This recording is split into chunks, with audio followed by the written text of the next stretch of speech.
Welcome to NOCLIP again. I'm Shannon Otterman.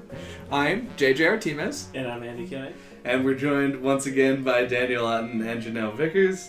And we're going to be continuing the discussion of Breath of the Wild based on wherever I feel like splicing this in. So, you guys want to lead into a totally unknown conversation with anything? What is the most generalized intro to a conversation that you can possibly have? I mean, probably asking about the weather, right? You wouldn't believe what happened. Oh, you wouldn't believe what happened. It's a good one. That's very... Well, it'll be like... what follows is totally believable. Yeah, it'll be like, you won't believe what happened, and we're like, Unless you...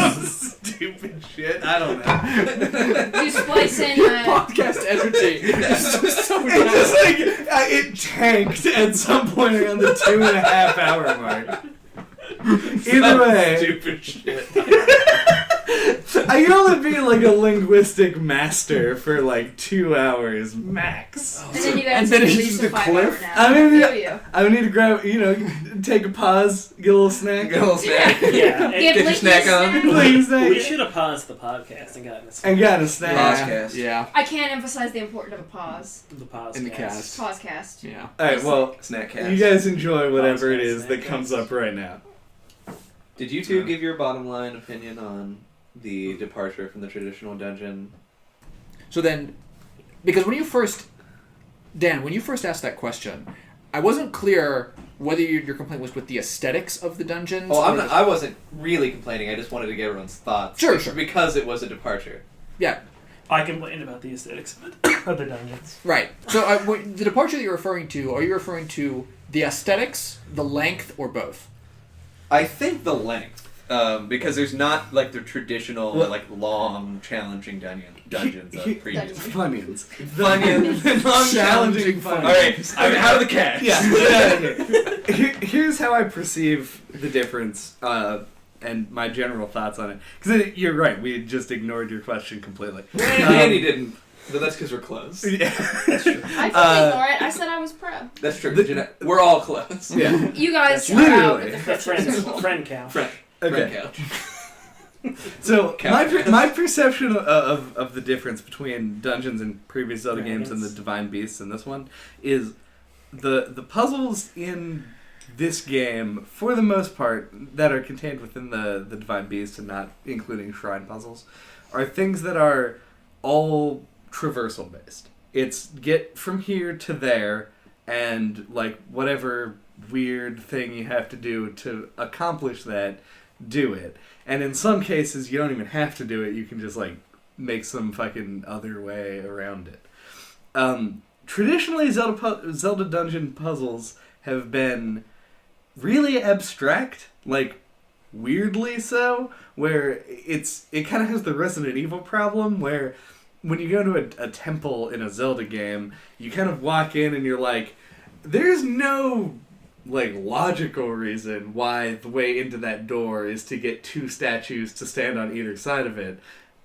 But that's what I'm going to do, and that's how I figured out how to do it. And it kind of plays like the 3D, more creative, fun, and interesting version of like a newspaper puzzle, where you're like, oh, like it's a match this pattern with this other pattern and kind of put it together and make it work.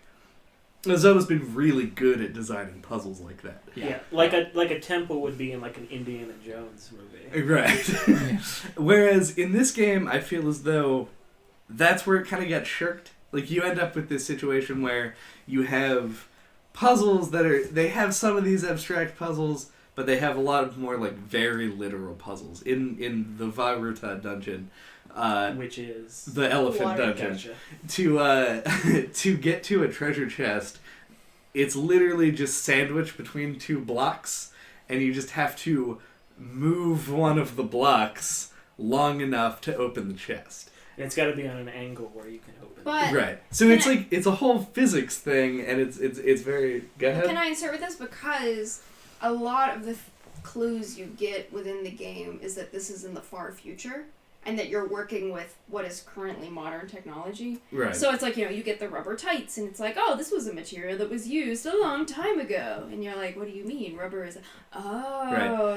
this is not the, long ago. So I feel like that with that in mind, that they've taken a lot more like literal, mathematical, like modern approach to the puzzles, much more so than in previous games, where it's like this is like technological. Yeah, you have basically an iPhone in your pocket. Yeah. And you're like hyperlinked to the rest of like the world, like science. Geocaching. Yeah, you. Yeah. It's way more advanced than an iPhone. Yeah. It's a Wii U gamepad. Oh, yeah. But The beasts are Sheikah technology, and the slate is Sheikah technology, Right. and it can directly interact with. So I'm not Right. saying Well, I'm not saying that your observations are incorrect or that that's baseless Right. in noting the difference and saying that it could be worse for it. I just feel like that's why they made the decisions that they did with the puzzles. Well, this is actually the point that I was getting to, is that regardless of why this approach was taken, I think this approach generally, and especially for Breath of the Wild, as opposed to other Zelda games, is just way better. Like, I think that the physicality of the puzzles and the actual, like, display and how you're expected to solve them, and the fact that you can think outside the box, Right. is a better game design principle to build your game behind. Well, Do I think that they're necessarily better than a temple in another Zelda game? Not necessarily. Like, cohesive wholes are very appealing to people. I like Mario Sunshine because it is a cohesive whole, and I still like Wind Waker a lot, not because the dungeons are challenging or the puzzles are interesting, but because they're thematically appropriate and it makes you feel good to be there. And I think this game strikes a really good balance between the two. Yeah, and I feel like as someone who doesn't have those sort of puzzling instincts, like I mentioned earlier, like I feel like I can walk into a temple or a shrine in this game and be like, okay, I can figure this out somehow. Mhm. Like I can mess with it enough that it will work and it won't like automatically kill me or punish me for doing so. Right. Or like send me to the beginning of this hellish water dungeon where I won't be Yeah, able to but- find my way out. Even But like, I mean, that's my point. Is just that I think that's why I like it, is because they are bite sized and they are more like tackleable for different sorts of people and different sorts of like creative minds. Where like, yeah, there are puzzles I have approached where I've been like, I have no friggin' clue what to do, like in Twilight Princess. Like I just don't understand, Right. because that's just logically the way that my mind operates. I can't figure out how the puzzle is set up. So I feel like you still do get those in certain shrines. Like those are the shrines that I struggle with more. Mm-hmm. But you do have a lot more things that you can sort of logic your way through, whatever your way happens to be. Yeah, I don't disagree. Like I like the way the dungeons are designed, like for this game. Like I think it makes sense the approach that they took. That like a lot of the way it's like you approach the dungeons is like just how do I get to that place? How do I work with the physics engine to get there? Right. Which is like the way the rest of the game is designed, which makes sense. But like I still think they're too short. Like there's an expectation for a dungeon in a Zelda game. Like, and I still think the dungeons could be longer, and you could still easily warp out of them and come back to them. You know, Right. like I don't think they would have had to sacrifice too much to make them more. Well, you know what Chad always says. Brevity is the spice of life. That's true. Yeah, to make them more satisfying. Because like I don't think any of them took me more than like an hour and a half. Yeah, the water temple took me the longest, and it was... That was the first one I did, and I was like, ugh. Okay, I'm Yeah, gonna go off. it's one of those things. It's like expectation. Yeah. Like being Right. such a long-time Zelda fan, when you get to a dungeon, you think, "Oh yeah, here we go, buckle down, dungeon I time." think a lot of people have that reaction. Yeah. No, yeah. Like I said, I like what's there. It feels like it's too on the light side. Sort of integrating a lot of the really good things we've already said about these differences in mechanical Very expectations in these dungeons here. I think one of the problems and one of the reasons why I felt like they were forced to pare down the dungeon size into the smaller section, or was an interaction between two different problems, which is, first, they were trying really hard in the design of the dungeons to make them non-linear in a sense that was still evocative of the non-linearity that exists in all the other mechanics in the overworld. Like, it's unlike pretty much all other Zelda dungeons that are modern. I know from watching some videos and stuff that the pre-modern dungeons weren't like this, but pretty much from Ocarina of Time on, all of the dungeons have been like linear steps and tracks. You'll solve the puzzles relatively sequentially. You have to eventually, even if you learn about the rooms non-sequentially. Whereas in this game, as soon as you get the map, it's just all up to you. And you have the 5 little lights in each dungeon, and you're the person who has to tackle what direction that you get the lights. And I'm sure all of us got those lights in a different order. And I'm sure that you had an easier time finding them because of your experience playing Metroid Prime. Correct. Yeah, I was like, ugh. That's I was another at thing. home in this I map. actually really Hold on. love The Yeah, 3D wait, mapping wait. we need to talk about. Yeah, which is that, and that is one problem. They wanted an expectation for themselves to keep the dungeons non-linear in a sense that was still evocative of the mechanic set they chose for the game. But the other problem that I think they ran into, which wouldn't be a problem for us, but seems like a very Nintendo thing to be concerned about, was overwhelming players with information. Because if they wanted to keep the dungeons still non-linear like that, the only solution that they would have had to that problem is make them physically larger and make more of the little activation shrines, other than just 5. And in order to scale up the dungeons, I feel like, to a time scale that would have been acceptable to them, they would have either had to make maps that were so big as to be confusing, or have so many lights pop up all at the same time to be overwhelming. Not to us, but to younger people. Or they could have designed the maps in a different way. I love the Metroid. I like the maps too, honestly. Yeah. I like the maps themselves, yeah. I was going to say, I like the dungeon designs as well, because I like my favorite one, I think, was the Goron one, where you could make it, like, go 90 degrees, because I felt like that had it used its movement gimmick the best of all of them, because with the weird, like, rolly electrical thing didn't really change anything other than like what circuits were there.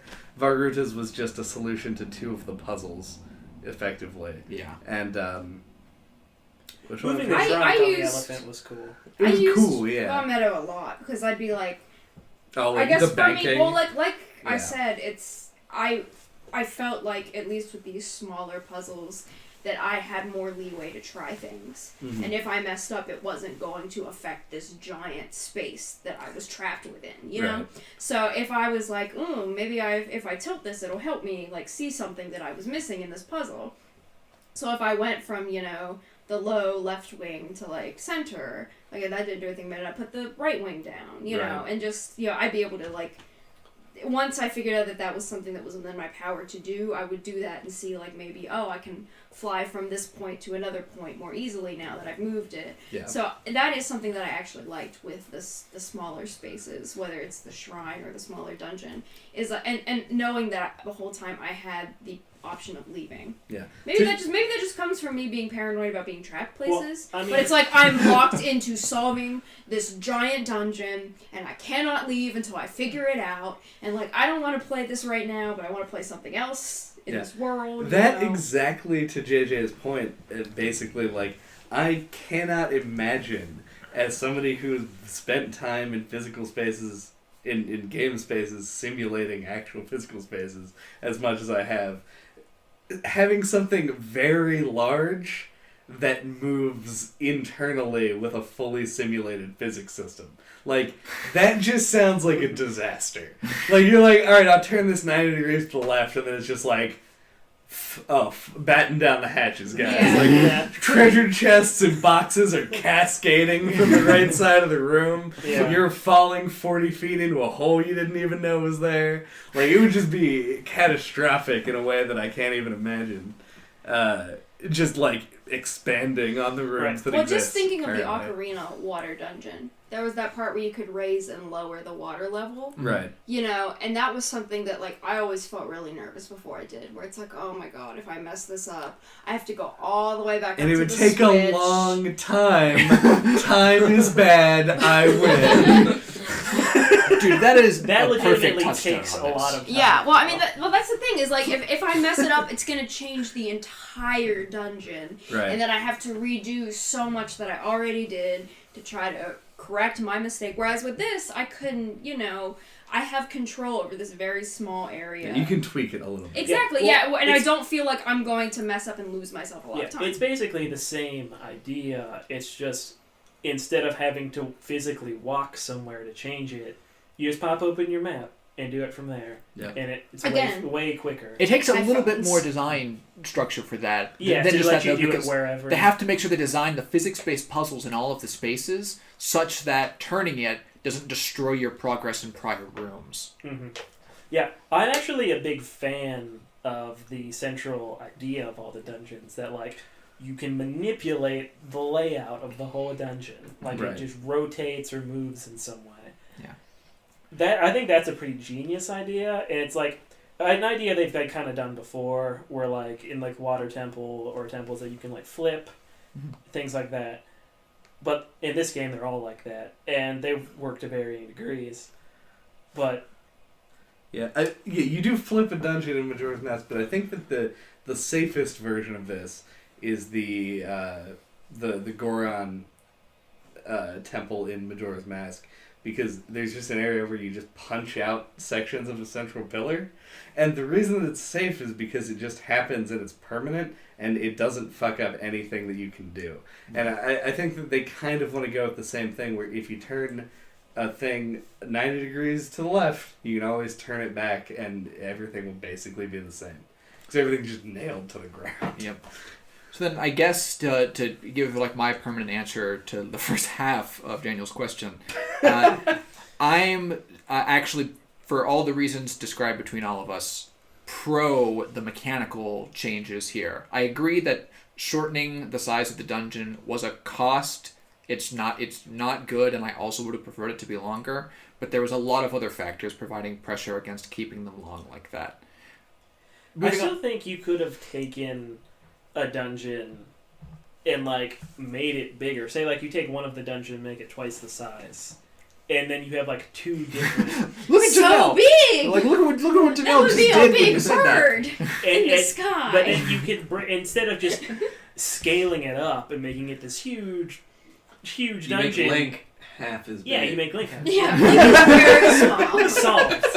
Now, instead of just scaling it up and, like, making it this huge structure that turns and shit's flying everywhere, like Chad was saying earlier, and say you break it up into, like, two different kind of puzzles, where, like, you have, like, the first half, where if everything rotates this way, you make it through all that, then you get to the second half where everything moves in a different way.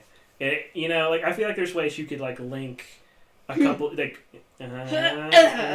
link two different ideas together into, like, a longer dungeon. Okay. So, do we want to move on to the aesthetic half of his question? Not really. No, let's they just all not. do look a lot the same, Can but be I think boring, that there's a but- good reason for it, I guess. Which is? The fact that they were all like effectively built and like refurbished, like they were sent to a Best Buy by the Hylians when they were like getting them Discovered, ready to yeah. like defend themselves. We have too many times on this podcast, like, lore is in service Best to the Buy. circumstances. We can't use the circumstances to justify... What? I'm sorry, I'm getting confused. So are we. We've said this too many times on the podcast in the past. You That can't you're reference, you're like... defending decisions that were made in the game based on the lore, instead of saying that the lore could have been used in support of the decisions that were made. Thank you. Got you. I mean, I totally Yeah, think like, that I it also was think you're just too hard on Best Buy shit. possibly. Not fair to Best Buy. I honestly do That's your tagline. believe that it was just something that was shoehorned into the story, like the plot of the game, in order to compensate for the fact that they then wouldn't have to design a bunch of assets for all these dungeons. If you have an opinion that's like relevant on the aesthetics, by all means, but I just really didn't care that they all looked the same at all. I kind of liked it. I kind of felt that, like, It- orange was, like, comforting, and Yeah, blue it was was good. even more It- comforting. Like, it's just the way I feel That's now. color theory. Orange, Yeah. pretty comforting. Blue, More comforting. even more comforting. Yeah, it really bothered me. It's one of my least favorite creative decisions in the game. Oh. I'm just gonna have to sit this one out until we get to the Yeah, next it's point. just like then. I like the, like, Sheikah technology look and that theme throughout the whole game, but Yeah. like having all the shrines, there being 120 of them, plus the 4 dungeons, have the same art assets, it gets old. Like, especially when you have the expectations of the Zelda franchise, which usually does a lot to differentiate the dungeons. It stands out to me, and I don't like it. Yeah, on this, I'm pretty much with Andy. I think, not to add on more things that they could have added on to their 7 years of development time. Right. Yeah, like, it's just recognizing not that, a point of improvement. It's not that big a deal. Right. But I would have also preferred for there to be like more visual diversity in the kind of dungeons that you were going through. Like the main things that diversify the Divine Beasts is what they look like outside of themselves. But because of how big they are, every single one is just a big stone puzzle room in essentially the sky. Sometimes they're literally flying, sometimes they're on huge legs. But if you fall off, you lose. And they're big enough that you fall off. Yeah. Well, I feel like the amount of time that's spent in dungeons and shrines in comparison to the rest of the world is such a minute portion of your gameplay experience that the fact that they all look the same helps to like make them a cohesive thing where you're like, these are all like ancient. These are all very old things.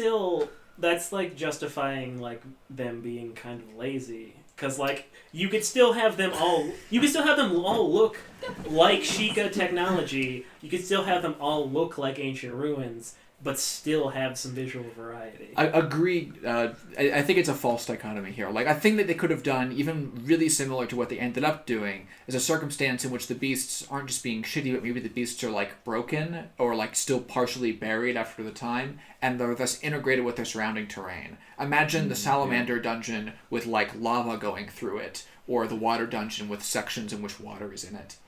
Like, you could keep things where what you're in is very obviously, like, old technology that thematically fits together, while still differentiating the setting that you're in, like, color and environment. Yeah, I like that point. That makes a lot of sense. Yeah, like the bird temple could have, like, holes in the ceiling where, like, sunlight's pouring in. And, like, there could be all kinds of different visual touches to, like, to differentiate them. That they just didn't do. Well, I think that's fair enough. I think that they're definitely... Well, I mean, the Bird Temple does have those windows that open and close. Yeah. Ancient Sheikah, like... Power windows. That's what those other things are called? Power windows? Like in a car? Yeah. Oh, no, I meant like... Like, what's the stereotype that seems to always be in Saturday morning cartoons, where you have a circular door where all of the things are, like, sort of, like, edged. They're, like, curved petals that sort of come together and open up again? What? I honestly have no clue. Oh, fuck. Saturday morning cartoons. Do you remember... Okay, here's one that you've probably all seen. Did you remember near the end of, I think, the Batman movie with the Joker in it, the old one? Animated? Tim Burton Batman? Tim Burton Batman, the one... Oh, sorry, not the Joker. The Riddler. The Riddler. My mistake. Oh, where with Jim Carrey? Jim Carrey is the Riddler. Yeah. End of that movie, Been two individuals that are in those tubes...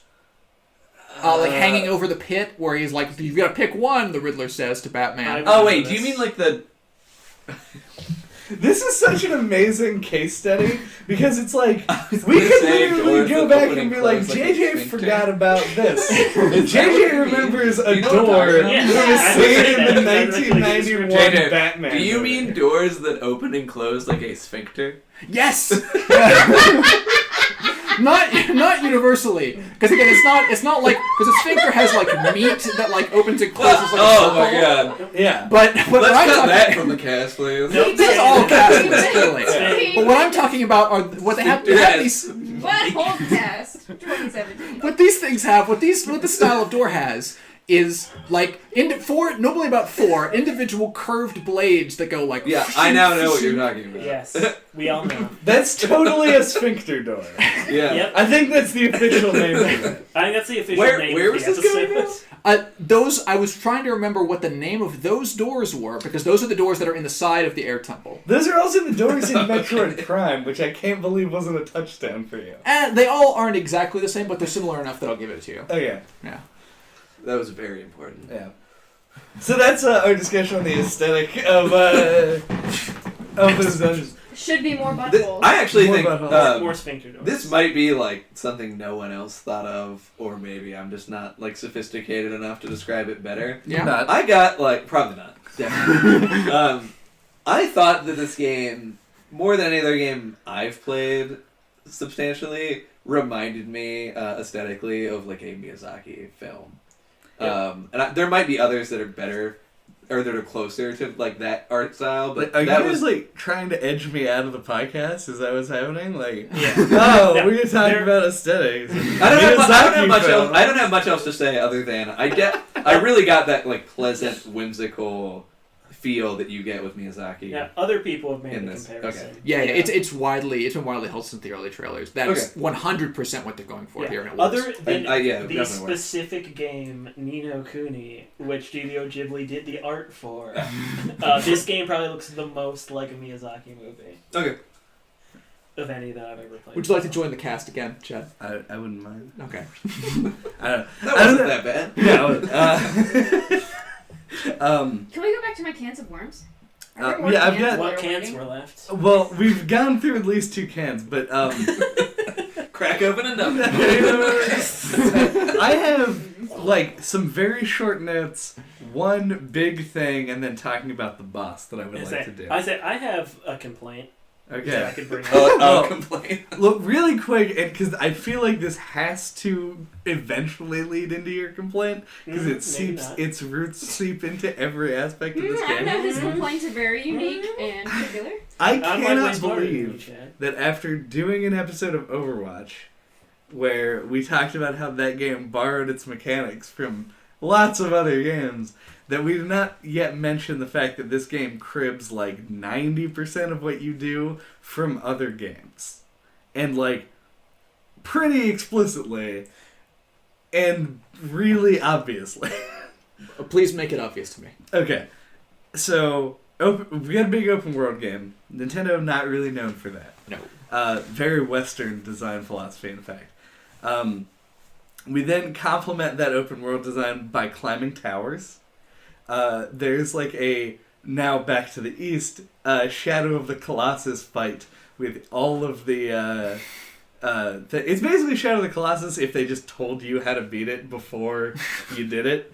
And I love these moments as well. Like, Yeah. I absolutely love doing like all of the pre-Divine Beast fight whatevers. But they're pretty dead simple as far as like actual mechanics go. Yeah, they're set pieces. Yeah, then that's their whole purpose. But it's Shadow of the Colossus to the point where like the elephant one was like exactly the same as one of the like flying snake colossus who like dips his like scales into the sand and you ride up on him and then climb up it. There is some of the Ubisoft open world design in here. Absolutely. There's some Metal Gear Solid 5 in this game. While you don't have like a Fulson balloon that like pulls people straight up, you have a tiny balloon that carries things around. I'm not gonna call that the same. By the way, just for reference, I think I like skipped that reading or something. It was only until after I beat the game when I realized you could just make anything you wanted float with those fucking balloons. Oh, it's so good. Oh my god. Yeah, you I gotta didn't realize that for a long pick the time. game back up for like a little bit and do that. I It's almost just never fun. did it. Oh, I use it all the time. Not That for doesn't any surprise me. practical reason, just because it's funny. Yeah, of Uh, course. but But if you I just feel like like- discuss any part of this game, there's probably a touchstone for it. I feel like, though, if this were like any other franchise except Zelda, like, I would lean more towards that as a criticism, or I'd be closer to agreeing with you. But like, I don't consider it a criticism because I think that they're very careful about yeah. the things that they pull yeah, from. so to say, I think they're very careful about it as well, and it's also like they're trying to harken back to the original Zelda as well. Like they have their own personal touchstone that they're trying to emulate, and Right. they're also borrowing from all these other modern advances. So like it makes it feel more like its own thing than like if some other company tried to do a game like this and borrow from everywhere, it would feel super derivative. And unless I'm just being a dumb, forgetful dumbass, Probably. I don't know of a touchstone for maybe the most important mechanical move that this game makes, which is the physics system. Like they had to fucking build the physics engine that this game rests upon. I'm Gary's really, I'm really curious actually as to what you mean. The like the interactions between items, like the fact that you can light everything on fire, that you can like create spots of wind, that wind influences everything dynamically, that you freeze all of this stuff. That in the GDC talk they referred to it, I remember, as like elements or something, like elemental interactions, like even things that you wouldn't really consider like straight elements, like I think like force is like an element technically in their system, as represented in the Like how the heavy? lock.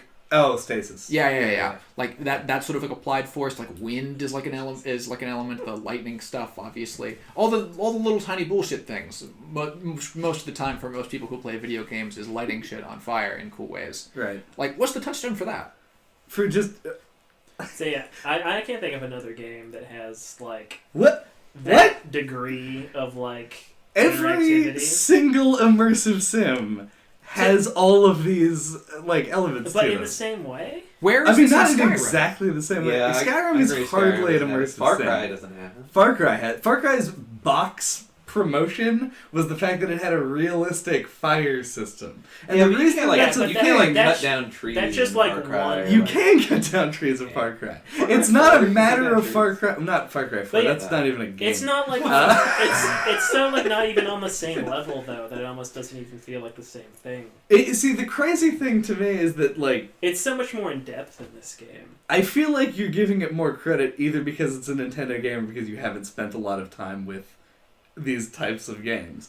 The ability to interact with a system with physics like this is not unique to No, this I'm game. not saying that that's the case. I'm saying like to this degree. Yeah, I think what he's saying is that it's an iteration on the concept, not a careful curation or stealing of another concept. Like Nintendo, like took the idea of towers from Ubisoft Right. and then pruned off things about the tower system, like using them as information dumps that they didn't like. So I can't think of another game where in one single like enemy encounter I could like start a fire and like blow it with a leaf to like spread it all the way over to like some barrels that'll explode and kill the enemies. Or like I could just grab their weapons with a magnet and throw them off a cliff.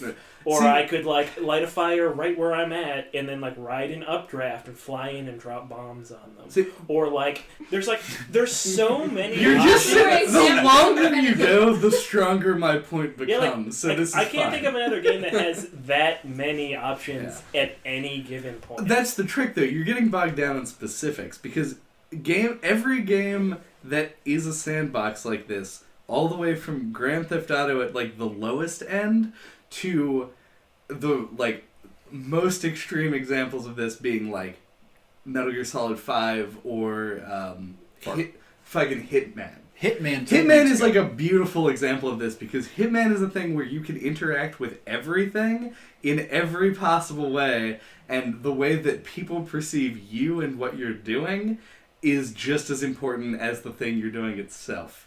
Whereas, like, in Metal Gear Solid, yeah, you can sneak in and, like, take somebody's weapons and go put them in a river and be like, haha, joke's on you. I'm the only one with weapons now. Like, that is a thing that has a direct correlation, but it's not...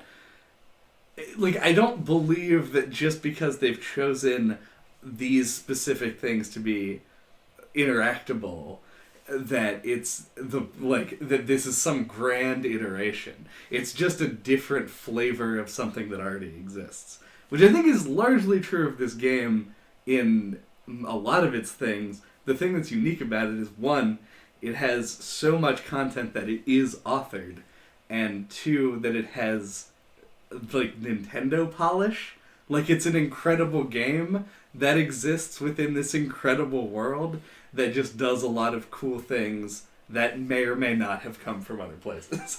Like, I didn't want to leverage that as a criticism initially. Mhm. I think you've actually sold me on this. I think this is the beginning of something that I imagine after this game is going to get solved in the popular culture relatively soon. I think right now we have sort of a language failure about, I guess, what I'm going to call, like, immersive mechanic sets. Like, we need a way to distinguish, like, the kind of, like, Ubisoft-style open-world structures of games from our Hitmans, our Far Cry 2s, and our Breath of the Wilds, and our Metal Gear Solid 5s. Like, I don't know where the line gets drawn for when mechanical interaction turns it into whatever these, like, styles of games are, but we need a turn forward of some kind. To be fair, the Korok Leaf and the Torch, I think, are, like, just actually the two best weapons in the game for the sole purpose that they can be used in, like, a fucking million ways. Yeah. And that kind of thing where you can blow a thing from one end of the map to the other, or that you can just light anything on fire, and yes, use it as an updrafting carry, is what makes this game as good as it is. Mm-hmm. And so, yeah. Didn't mean to leverage this as a criticism, didn't mean to come off as confrontational either. That's all right. Just very cool shit that this game does, but it feels like an iteration on something else. They sort of did the Blizzard thing. Yeah, they did the Blizzard thing. Yeah. That actually didn't tie into, like, one of the things that really bothers me about this. Right. This is gonna be, like, it might sound, like, incredibly egregiously nitpicky to some people, depending on, like, what kind of games you're used to playing or not. But, like, this is an example where I'm, like, really Dark Souls spoiled at this point. Oh my god. I hate that I have to pause the game to use a healing item. I love pausing the game as much as I want. I love being like, you know what? I'm gonna go take a piss. Pause. Go pee. Come back. We're good. I'm not You know what? I want to go take a snack. You know what? I just want to go look at my inventory. I'm and not- just different survey. point. Yeah, I'm not saying I love that you can't pause Dark Souls. I'm saying But you are. But I'm saying fuck Dark Souls. I wish that you could map the food to, like, the down on the D-pad so I could use it, like, at a quick select. We got a Exactly. whistle. So that I didn't have to stop But see, I like, combat to pause I to like- eat food and then Yeah. be in no But- danger. There are many and just cases have where my health the down refilled D-pad immediately. whistle I like that. So blew my whatever. stealth miserably. Yep. Like, I wish I It's could. super realistic, Yeah. but it also Yeah, is like, wrecked. it's one of those things, like, it's not unique to Breath of the Wild. Tons of games have you pause to heal. Yeah. It's something that needs to go away. Before I agree. everyone interrupted me, my comparison was going to be, I want to pause and have a snack. And that But, Link like- can be like, I'm going to have a pause and a snack. And I like that. He and I are the same boy. We both value just stopping what we're doing and having a snack. I was having a Are you good You know old what? snack. I want a mushroom and meat kebab. Link, he does too. Link likes to eat raw meat sometimes, though, which is kind of weird. Link loves raw fish. I remember being like, do I have to cook this to eat it? Dubious food.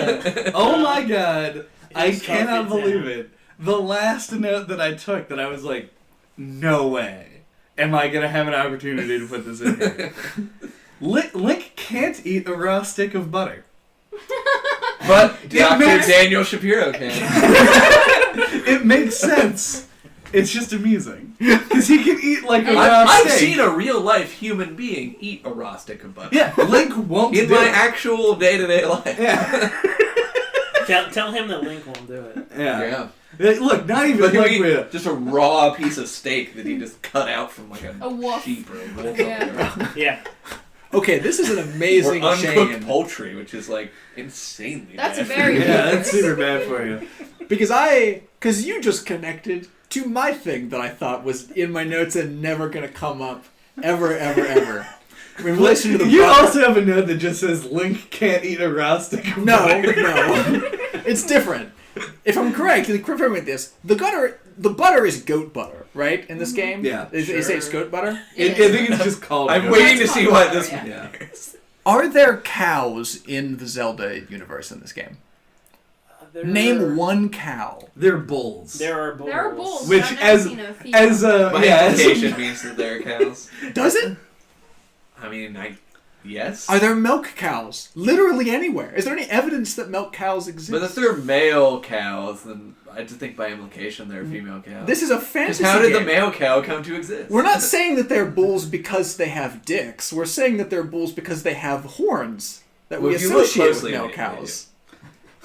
This game is such an immersive sim that it even simulated genitalia on the wildlife. Wow. You just didn't even notice. Breath Yeah. of the wildlife. No, I don't know actually.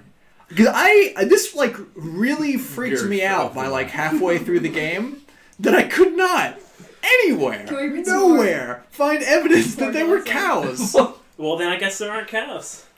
Like, why is that? Why is that free? There are lots of other Well, animals that presumably I will don't say- show up No, in the no, game. no, no, but like, because it's a change. It's not that they like made like the decision to like, well, no, this aren't. Because the there setting. are cows in other Don't games. the milk Zelda bottles game. have a picture of a cow on them? I think they're just glass bottles with milk in them. I swear. One in- line I milk got- definitely has a cow. Right, on it, right, but right, that's right. not Oh this yeah, game. in That's my Ocarina of Time there are cows. That's what's freaking me out about this. Because there used to be cows explicitly in the setting. Because you can find the ranch. None of this You can freaks me find- out. We live in a Like, post. exactly 0%. Breath of the Wild takes We'll place in have a to check. post-cattle universe. Right. Dude. Did cows go extinct? That's my note. Did cows go extinct? Hold on. Maybe. I don't remember, but I feel like in this game, like the picture of the bottle of milk It's has not. a label on it. I literally just got milk Oh, from the really? woman Oh. whose sheep I was protecting from the Plus, monsters. even if there's at pictures of Hatino cows Beach. on the bottle of milk, doesn't mean the cows didn't go extinct. That's true. That's true. It So- could be like a holdover. Kind of like how we put pictures of kiwi on kiwi fruit. Exactly. Kiwi aren't extinct. But they also are not what produce kiwi fruit. Also, True. That that's seems like true. an example of a different phenomenon. The kiwi. I think you might be correct in this. Unless we accidentally made extinct the kiwi producing kiwis. Right, yeah, Yeah, that that's did true. exist. Yeah. Though the cow extinction can go into like an actually important topic. Oh fuck you. To be fair, my topic wasn't important either. So, but what really I can believe and understand so fully is that at some point you were like, eat this, Link. Yeah, I tried to Eat it. just like stuff a stick Eat of it. butter into And it. he was like, no, And Chad, Link was like, I please don't don't. do that. Yeah. No. And then you were like, well, what about this mushroom? But what you about can- this, like, lizard? You know, I didn't try just Raw cooking lizard. butter, like one stick Yeah. of butter. Melty butter. It just is that a thing? I don't know. It probably. Can you just like melt the butter and then you're like, yeah, And then I'll Link's eat it like, this now. is delicious. But you were like a Put it- sadistic, like, god overlord Yeah. who was like, eat the butter. Yeah, and don't Eat it, fight like- any of these enemies and just paraglide everywhere. Yeah. Alright, so I imagine you can't eat rock salt either, right? no, you can't. No, you Okay. can't eat it in that. But it specifically says you can't eat it in this form. Form, yeah. It doesn't say that with butter. Yeah. It's just like, this is butter from a goat. Enjoy. Okay. It seems to imply that you could eat it. The thing that I was getting at earlier, like now way earlier, is that even if we do live in a post-cow society in this world, the questions come up a lot. Does this game work in the like now official Zelda timeline? Because a lot of people are claiming that it doesn't fit, and to me it feels like the last game. I don't See, care. You mean like Yeah. the end of the iterations, or just like the most recent? No, I feel like it is the end. Like, if you were to plot out the Zelda timeline, the way that this game ends feels like Very they finite. want to end the Zelda franchise. I don't even a little bit agree with that. I don't think there's any way they could end a Zelda game that would imply that they were using it as an end of the franchise. Like, I literally don't think there's a thing they could do. Like, I think that if you were gonna do that, I feel like the end of the Wind Waker maybe Maybe would be the way to go. Or Here's it's the- just no, no, like no. Hyrule's gone, let it sink below the ocean. What if they had, like, Who doesn't listen to fucking dialogue now? In the Wind Waker, you Go find a new kingdom. right. You kill Ganon. Yes. Dorf. You seal him, I guess, Ganon. You Dorf? stab him through the fucking Face. head. and seal him away. At which point he then reincarnates. Of course. In this game, they literally say he has given up on reincarnation. You are fighting Ganon's true form. Zelda blasts a hole in the side of him and you shoot him with light arrows until he dies. It like actually makes it seem like it's final. That's not an explicit textual description. I think you can infer that line to mean he's given up being reincarnated in this cycle. What you're fighting is the spirit of Ganon that wanted to take on physical form and created its horrible crab monster, Which is amazing. in the mid process, and you've stopped that. He's no longer trying to Also- reincarnate himself. It's Zelda. Like Yo, no, I didn't the mean to timeline's imply. kind of bullshit anyway. I Agreed. Like Okay, I have like 7 things to say. Go for it. One, I mean, I commented on this earlier off mic. This is what I wanted you to. Yeah, to well, that come it back to. started as, they made a few games that were not supposed to be canonically linked, but just involved the same named and appearance of characters, and that it was the fandom who sort of Invented them. the Yeah. Invented them, forced the Chronology. and then everyone just sort of ran with it from the fans and creators, etc. But to play off of what you're saying, even if you say that this is the end of this, the end of reincarnation and there's never another future reincarnation in the timeline, Right. that doesn't mean you can't go back and tell other stories Right. within the timeline. That wasn't necessarily my implication. Well, I mean, well, like, you this did- is going to be the final game. Of the timeline, yeah. you said in the franchise, which means the end of any future production of Zelda games, but not necessarily Zelda games that could be produced, but take place So, within yeah, the like- canonical quote-unquote timeline. so no more Link Zelda. There was and- definitely a semantics issue there. This is the We just last chronological game. Okay, we is need what I to clear feel the like. air, we need to sage the space. Right. The only thing that I can think of for the incorrect semantic interpretation before, like the way, because I was sitting here while you guys were talking, trying to think of like, if I wanted to make a Zelda game that like really implied this was the last Zelda game that was ever going to be made, how would you do it? Yeah, I think you would have to do like a Star Trek: The Next Generation thing, where like all the links from every timeline are somehow like pulled together through science bullshit. And are like working together to stop something important. I don't know. It's like the Spider-Verse, but with Link. Yeah, Right. or like in like fucking Mega Man's Final Smash and Smash Brothers. Where, Oh, like, they bring it's like, in all it's of like the the robots. spirits of all the Mega Man like shooting a beam at the same time. Yeah. It's like when he delivers the final blow against Ganon, there's like all the links like stabbing the sword. Yeah, that'd be pretty dope. That would actually be That's it. super dope. Are you yeah. listening, execs? We just plotted it for I like you, that. make it Yeah. happen. Or it's like Dragon Ball Z, where like Yep. Gohan shoots the Kamehameha and Goku's behind him and Yep. like a spirit. Yeah. Yeah, totally awesome. Well, once the Nintendo ship is on fire and like Just falling super Yeah. falling out of the sky, Yeah. you got your That's plan it, now. you know. This is something we didn't touch on. This is the other thing that I was thinking about that didn't get brought up. I think the tutorial to this game is like genius for an open world game. Like the plateau section? Yes. Because it gives you basically everything appealing about the whole game in this contained area, but that's still huge. Right. And invites exploration. It's like, it's a tutorial without feeling like a tutorial.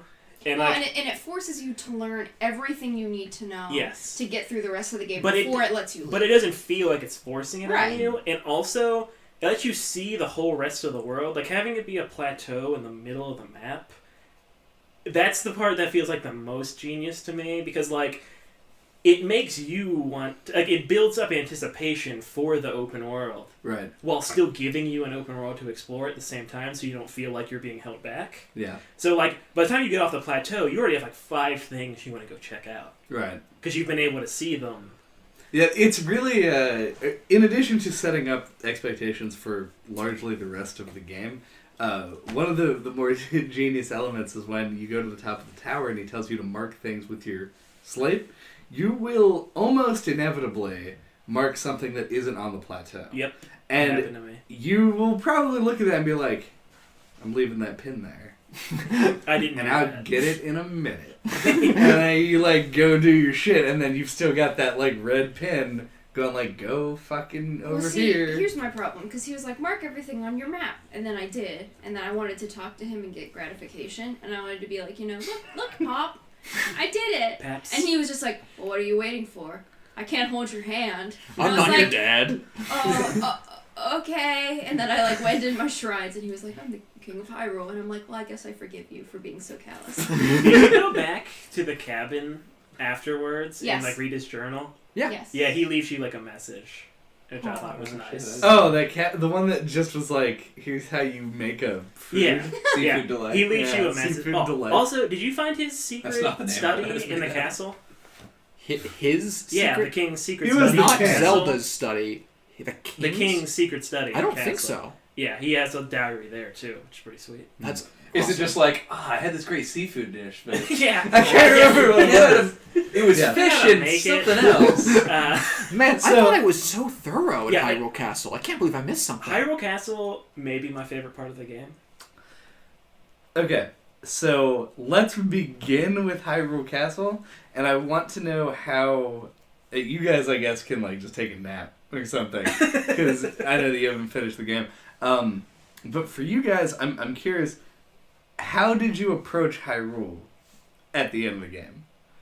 Because I stormed Hyrule Castle like I had assumed a hero would do, and went in through the front door, and then took the path that went up around the castle, which puts you into like 2 necessary fights with Lionels, and then like a whole shtick, and then But you fight the thing. This is Breath of the Wild, so you can just run away from those Lionel fights. Oh, you could, or you do what I do and just banish them to another dimension with an ancient arrow. You can do that. But then later, while I was collecting the shrines, the last one is in like the docks of Hyrule Castle. I got that one Yeah. on my first trip through there. Yeah, because that is the way to go through Hyrule Castle. Because I basically went all the way back up to where Ganon was, just exploring through there. And that's how like the Hylian shield's down there, and lots of like the silver enemies.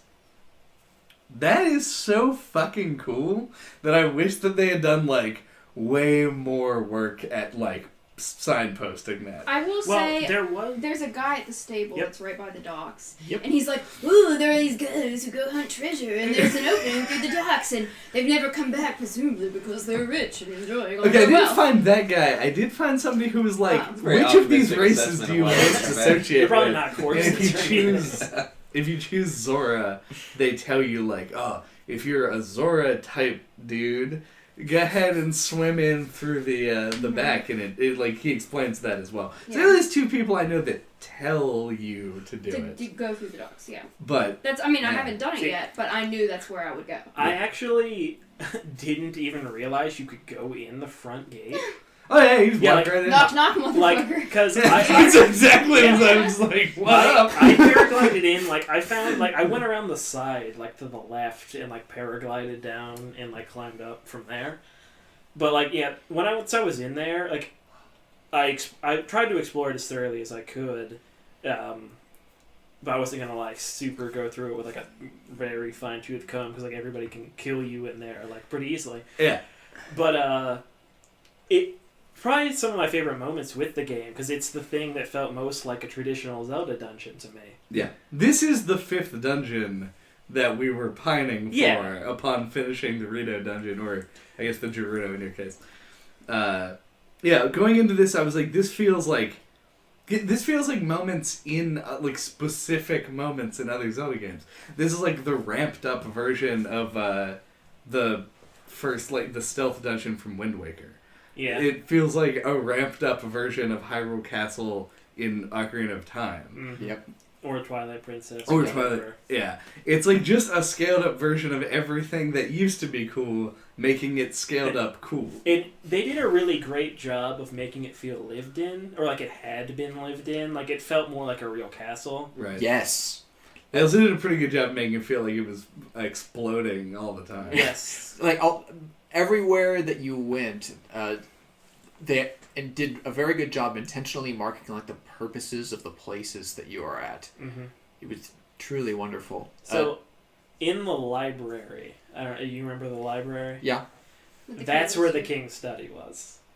there was a second hidden door. There are 3 hidden doors in there. There's one on either side that lead down to the docks. I came there from the docks. Oh, you came in from the docks? Oh, okay, again, to summarize, I fine-tooth combed it. So I found the docks at the bottom and then came back into the library, which I'd already been at. It was Okay, like, so I came in from like just what I assume is kind of like the main entrance to the place, and it's like if you come down the stairs from there, it's like right underneath. You can like pull a block away, and his study's right under there. awesome. The like initial route was like a sneaky peep situation. Sneaky I had this like big old plan because I didn't want to spoil myself like anything that was in there. I don't know why. That seems like the design of the dungeon sort of accounts for the fact that people are going to try and go there early. But by murdering them. Yes. I got pretty far Really? on like 5 hearts very early in the game. I was so intimidated by guardians that like I did not go anywhere near the castle. So you were Pin just guardians. like, let me just see what's I gonna really happen. wanted to know. But I knew there would be No, someone no, out there no. who was like, I know I'm supposed to get all the divine beasts first, but like I'm just gonna go check out the big pink glowy castle. Apparently, the received wisdom is go to the castle real early because there's a bunch of awesome items and stuff there. Well, if you're that kind of player. I'm not, so I read that and I was like, that's stupid. Yeah, I'm not like gonna do that. this game's designed so that you can go straight to the end in your underwear with 3 hearts and be canon. Like, it's awesome that that's an option, but Not awesome for people who Yeah, like to explore. for normal people. yeah, but the way I chose to explore it once I was prepared and heading into the end game, because I was hilarious. I totally like Metal Gear Solid the whole situation. I went around on all 4 sides of the castle at different points that I could just like Sheikah slate myself up and see like how much of a map of the external parts I could get. And then That would take a long time. It would did. take a long time. And my plan was like, I'm gonna see if I can cheat this by climbing up the sides of the huge ass pillars You can't and just climb flying. them. Didn't know that when I made the plan. So I tried that too. I was like, I wonder if I can climb these. Yeah. Nope. But yeah, so I like snuck in through like the southwest, and then when I like trying to avoid guardians and shit, because at that point I didn't have a lot of ancient arrows, so I wasn't like I still was super intimidated by them right up to the end of the game. So once I realized I couldn't like iterate on my plan and with tons of guardians behind me, I just like swam through and found like a fucking minecart entrance and like followed the fun ass cart up the cart ride. And started sneaking away through the interior of the house since the exterior was just like straight guardians and lineouts and shit. Yeah.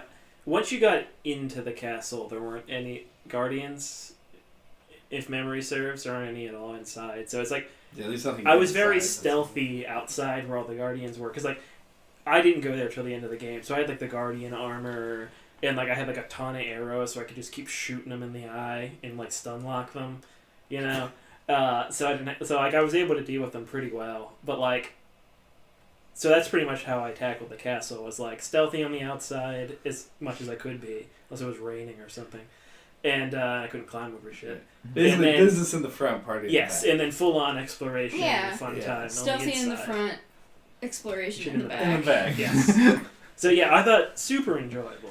Like, and the moment, like, I went there a little earlier on because like that was one of the last memories I got. Was the one in the castle. Right. So like I just like stealthed in there to get it, and like the moment when like I first got over to the castle and the map popped up, it was like a magical moment. Like I was like, oh shit. That was see, when I jumped into the castle like really early in the game. That was the moment that I panicked because I wasn't sure why the map had changed. I'd never seen a 3D map in this game before. I was just like, You're gonna get blasted. yeah. So I just like dove back into the water. I was like, I'm gonna leave now. I didn't. I drowned. Yeah. So I loaded a sand. That's something I'd forgotten about by like, towards the end of the game. Like trying to swim just like across a small like creek, fatal. Oh yeah. One of the first things that you can and probably will do in this game is like Drown in a run lake. down the river, see the lake, jump into it because it's like a cool like you're like I can like dive off this thing. It even does a dive. Oh yeah, like where the animation. rusty sword is. Yeah. I gotta get to the other side! And your stamina meter quickly ticks I down. swim all the time. Yeah. I love I've been swimming. resting for 100 years. My muscles have They've deteriorated. atrophied. It is, speaking of going and beating Ganon in your underwear with 3 hearts, Yeah. when you think about it in the context of, like, the story, if you do that successfully, that's, like, really hilarious. Well, and honestly, it Like, makes you the just most wake up sense. and they're like, Link, you have no shot. Shit went down Like, 100 years all ago. this stuff happened, and you're like, I'm just gonna go murder him. Well, it's like the You got whole like a fucking game. pot lid lying around He somewhere. walks in there with like a branch and a pot Yeah. lid. He's just kill Ken. But He like the whole embarrassed me, game. 100 years ago. The whole game, they're like, Zelda's waiting for you. Zelda can die any minute. Yeah. Zelda is drowning in her fluid sack. Like, you got to do something about this. I don't think they talked about And the so, fluids. no, they didn't. But They should. I'm elaborating. But like the whole time, I'm like, I'm gonna upgrade my house. And I'm gonna help these people in Terrytown. This is and okay. then- You guys gave me shit when I told you that I thought that the way that they did, like, I don't want to say New Game Plus, but like the continuation on the game is like the worst way they could have done it. And the reason I think that largely is because everyone's like, all right, you're ready, go fight Ganon. But I've already killed Ganon, and so I'm going to spend the next like 300 consecutive in-game days just fucking around and doing other stuff. I actually think this game does a great job with that, what do you call it, ludonarrative dissonance or whatever fucking jerk-off term someone came up with. The opposite. That. Sure. Because, like, everything you do in the game... Okay, I'll let everybody stop laughing. Just, it was so aggressive. Whatever fucking background for this. Why? This was hilarious because this term ludonarrative dissonance came up so much in the media after BioShock Infinite came out that it became fucking annoying to everyone. Yeah. It was like the one game design term that just got rammed into everyone's mouth constantly. It's even actually sort of a made-up term, all things Yeah. considered, because ludonarrative was a term that was put together by like A fucking jerkwad. Wasn't it Yeah. just, like, some Some fucking reviewer? jabroni. I think it was Ken Levine. Like, I think it was the guy who Oh, it was Adam created Levine, the singer BioShock. of Maroon 5. Yeah. Yes. Yeah, it was Adam Levine, the creator, or the The creator. the creator of BioShock. And Adam Levine. Anyway, But this game, I think, does a great job of that, because it's not like, oh, hey, you're the Dragonborn, you're the only one who can save the world, and you're just like, oh, I'm going to piss off and do whatever for 80 hours, Yeah. Right. and then I'll go fight the dragon. I'm gonna go join an Yeah. assassin's Yeah. guild. At least they say... BRB. Like, in Zelda, everything that you're doing is making you stronger and, like, strong enough to fight Ganon. And at least they keep reminding you, like, hey, I mean, you should probably wait and get all the divine Yeah, beasts. all the divine first. beasts, like, help you fight Ganon. Yeah, like, everything you're doing is, like, furthering that main goal, Well, which I is, mean- like, it's pretty well done. You Like, I'm say not saying that- it's genius. Or You say anything, that, but I mean, I spend a lot of time going around and blowing up rocks and seeing what kind of exotic and rare jewels I can find. Yeah. So, I mean, yes, Yeah, but but those get you also... more You gotta get your money. What you gotta, Yeah. you gotta, Get you gotta, money and you get gotta paid. fund your assault on Ganon. I mean, Yeah, Right. clearly. get money, get paid. So when you assaulted Ganon, Yes. the boss itself, I'm what a curious. sweet fight. Pretty sweet fight. I'm curious because I talked to JJ about this already. Mhm. What you think about Ganon's, like, Calamity Ganon's design? I really liked it, but by the time I'd gotten to him, I'd already fought 4 other bosses that looked kind of similar. True. So it's had the same problem that I had with the shrines and the dungeons, where there's kind of this like homogenized, samey Aesthetic, look. Yeah. Right. But he looked different enough. Like he looked like more of an abomination monster. Yes. Like Yeah. almost like he was all 4 smashed together. He is my favorite Ganon in a Zelda game. Yeah, me Period. too. Actually. Yeah, because Sweet he's fight. such an abomination. Yeah, like, And he the does. fight is He great. does. He looks like an amalgamate of like a couple different things. That's like, you know, like It's such a great way for them to throw off like expectations Yeah. walking in there. Because I walked in there with Twilight Princess in my mind. I was like, "There's gonna be a fucking dwarf sitting in a throne." I didn't expect Ganondorf, but like when I walked into that room, I was like, is this gonna be it? And then like I walked in, he just falls from the ceiling. It's just like Calamity Ganon, and I'm like, oh, Yep. Pretty good. holy crap, he's right here. So you guys, holy frickin' balls. I'm glad we're just describing this as like an indescribable abomination, so that you guys can still have the reaction. So that when you'll you get build up that. expectations in your mind and be Yeah. disappointed when you Exactly. get there. That's Yeah. pretty much how life works. Yeah. So. Wait. But thought that was beautiful, and I just thought like the A fight, beautiful a beautiful abomination. abomination. Exactly, she knows. But I thought the fight itself was actually pretty challenging as well. Yeah. That was satisfying. I mean, I don't really want to tell this story like on the internet. Too bad. But happening. Mifa's Grace triggered twice for me during this fight, which means that it took longer than half an hour for me to beat this boss. But it was largely because I forgot what the parry button was, because I'd always just dodged and never parried. And so when it came down to it, like his last phase where he's invulnerable, I just had to wait for him to do this like attack where he throws a spear, and then I just used Daruk's protection to bounce it back at him. And it took him a long time to use that spear 3 times. I'm sorry, Chad. Yeah, it was kind of rough. But I love the fight still, even though that was shitty. And they did such a great job with that fight. And there were multiple ways to render him vulnerable, which I really like. Yeah. So that like any playstyle will probably be able to figure out a way to hit him. Your restriction for vulnerability is just a time window. A super You had to find short out something window. to do to him to make him vulnerable. Yeah. But then they did such a great job. You didn't have to, it wasn't Ganondorf. You didn't have to play tennis with him. And then... But I so looked forward to... I tried to play tennis with him. Yeah. I there's also got to be thought, somewhere to play tennis with that ball. I thought so too. I think they did that on purpose. Yep. They're like, these people are going to try and hit that, and they're just going to hit in the face. Yeah, they're just going to explode. It's going to be great. But then... I really did not like the beast form. I wasn't a big fan either. Also, think you know what would have saved it? What? If they would have went full Shadow of the Colossus, and And you could had have to like climb up leaped him? off the horse and climbed up him and like stabbed him in the face. That would have been so sweet. I completely agree. Yeah. But no, I didn't do that. Yeah. Well, it would be impossible to do you that just ride with, around and shoot him with light arrows. If you had like no stamina, you wouldn't be able to make it up his dumb face. So Yeah.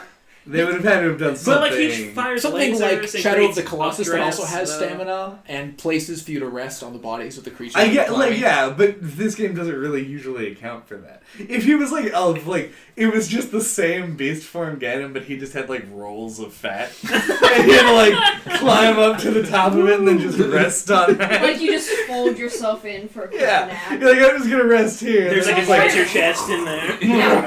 you I'll can rest climb here back till up. morning, and then it's like 5 a.m. Yeah. All right, let's go. It was kind of... I was thinking something more like he has some kind of fire attack that creates updrafts. that Right. you could fly up. And Kind of Yeah. like how it actually ends. Do you updraft at the end? Yeah. His laser sets the grass on fire. I forgot about the final scene in the game mechanically, but yeah. If the fire had been a more consistent mechanic and you were supposed to get up there, Or if they that just could've worked. skipped the whole part where you just run around him in circles on I a actually horse. think it was supposed to be a consistent mechanic because like he fires the laser the whole time. I think you could use the updraft. I think they wanted you to. I agree, but you don't need the help hitting the No, you don't targets. need it. They're generous enough. That... I didn't think about it either until Yeah. that last part, but Yeah. Yep. that would have been sweet. You know, climb up him and stuff. That's about all I have to say. That's literally, well, that's not literally all I got, but it's About enough. that. There's one thing that we never touched on. Well, actually, Oh, can ignore that. you said something about Mifa's Grace, and this is something I talked to you about. Topher earlier. Grace. Topher Grace. I What do said you something think about his Topher acting Grace. ability? Yeah. No, Not but very good. no, it's not very great. End of discussion. Sorry, Topher. But No, what do you you think Sorry, of the what do you Chris. think of the special abilities that you're given for completing the temples? I have to go back on what I told you before. We kind of talked all over the place, so you're gonna have to restate what you think. Well, originally, when I talked to you about this, I basically was like, there's like one good one, or like two good ones, one that's like alright, and then one that's just bad. They're all amazing, and it took me until I started exploring the entire world to really know that, and now I think that Rivali's Gale is actually the best Oh, one. it's so Yeah. good. You thought that was awful? I thought it was not useful. I couldn't. I didn't think it was useful It's because so I climbed obviously everything. Well, the two regions. It Andy is getting bolder It and lets you bolder. climb things even better. That's true. I just never had an issue climbing. The two regions I never got to was the Akali region, which is the one where it's in the fortress with all of the Yeah. helicopter guardian. Yep. That was fun. Guys. So I could just I revolleyed. I'm just gonna verb. Yeah, you're Yeah. I revolleyed twice. Got to like midway up the tower, and I never had to deal with them. I'm going to go to the Gerudo Desert next to do the really, really tall one. I'm wondering, are you the one that I was talking to about this? No, you weren't. So, the Akala Tower that has the Guardians around it, and it's like covered in black sludge. Yeah. Me and a guy that I work with both got to that tower. We don't know what the intended path is, but we climbed up on this broken archway and like tiptoed to the edge of it and then jumped and glided over there. I don't know how you're supposed to get there without Rivali's Gale. Oh, it was a great setup because I got there early before I had that. The intended thing is a weird puzzle wherein you navigate around inside the buildings that are surrounding the sludge. I can't picture it. And when you're going through that sludge, there are like 2 or 3 places where you can hit the eyes that exist. Is this the one that's like literally just like covered with tons of purple goo? Yeah. Okay, I know what you're talking about. And the eyes progressively unlock more. Like, they either drop things, release paths that you can go up, or very most importantly, the last one lets a metal door loose and fall out for you to manipulate. So you can magnet up a metal door and put it on the tower. Yep, and use it as a bridge. What I ended up doing was like, I was exploring that, and I found like maybe 2 eyeballs, and I'm like, they didn't really open up new paths like that actually let me get to the tower. So I just found like the highest point in like the little fortress. Yeah. Glided over, which landed me in goo. Right. But like I just climbed through it. Yeah. And like because you can just climb through it and just tank the damage. Yeah, you can't enter it. You can like grab it. It's weird. Like if you are on the tower and then go over there, you get like hurt and fall. It's like it requires some like finagling I never had to that be able to happen crawl through. Like I was able to just walk through it. It's just part of the you can walk through. And climb through it. The climbing, I don't know. Like it was never an issue. It might just be like some physics weirdness, but yeah, because I had to. That's why I jumped off that little archway. Because I went through. I opened like 4 treasure chests, killed like a bunch of Bokoblins, but they were just. I think missed one of them. Bokoblins? Bokoblins? I thought it was Bokoblin. It could be. You are the person I learned how to pronounce Bokoblin from. Really? Yeah, I never had spoken the word aloud. So yeah, I've always said Bokoblins. Yeah.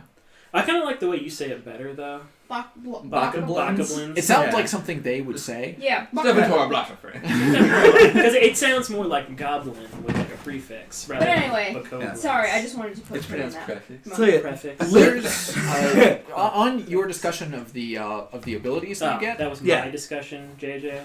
Fucking sorry. Okay. All right. Okay. Well, it's actually not the whole thing. It was one specific point. It was when you were talking about how you thought 1 was going to be really bad. I never figured out how I was supposed to use the lightning charge. Oh, you use it on cooldown every attack that you ever do. I didn't charge almost ever. I almost never used charge attacks. This is the thing with that Andy was saying as well. I had just gotten it. Yeah, that's also true. Like I've used it a lot more since then. Okay. Yeah, I got it 3rd and almost exclusively used heavy weapons. So, using heavy weapons in conjunction with this basically will floor any big enemy in a couple of seconds. And then it's a matter of just, like, cleaning up small guys. And that's a lot of how I went through the game. It also is, like, doubly effective if they're in water, which is nice. Cool. Also, it's Urbosa's Fury who is the best lady ever to exist. Urbosa's, yeah. I actually, weirdly, those powers are the things that, like, made me like remember those names. Yeah. Mm-hmm. Yep. Because she'd be like, you know, Urbosa's Fury is ready. Yeah. Leva's Grace is ready. Daruk's protection is ready to roll. I almost shit myself during the Yiga hideout mission when I was like creeping up to do a stealth strike on one of those guys, and all of a sudden I just hear like, shing! Daruk's protection is ready to roll! And I'm like, like the enemy spirits, they're like, what? No, he just lives in your mind now. The reason that I ask is because I thought that they were too good. Like, I felt like they made the game too easy, and I wished that I could turn them off. I could never have enough self-control to turn off Rivali's Gale. Oh, well, yeah, that one's specifically for exploration. Yeah. But, like, Daruk's protection, I thought was just, like, way too good. Speaking of turning things off, did you complain to me about the shrine locator ping thing. Yeah.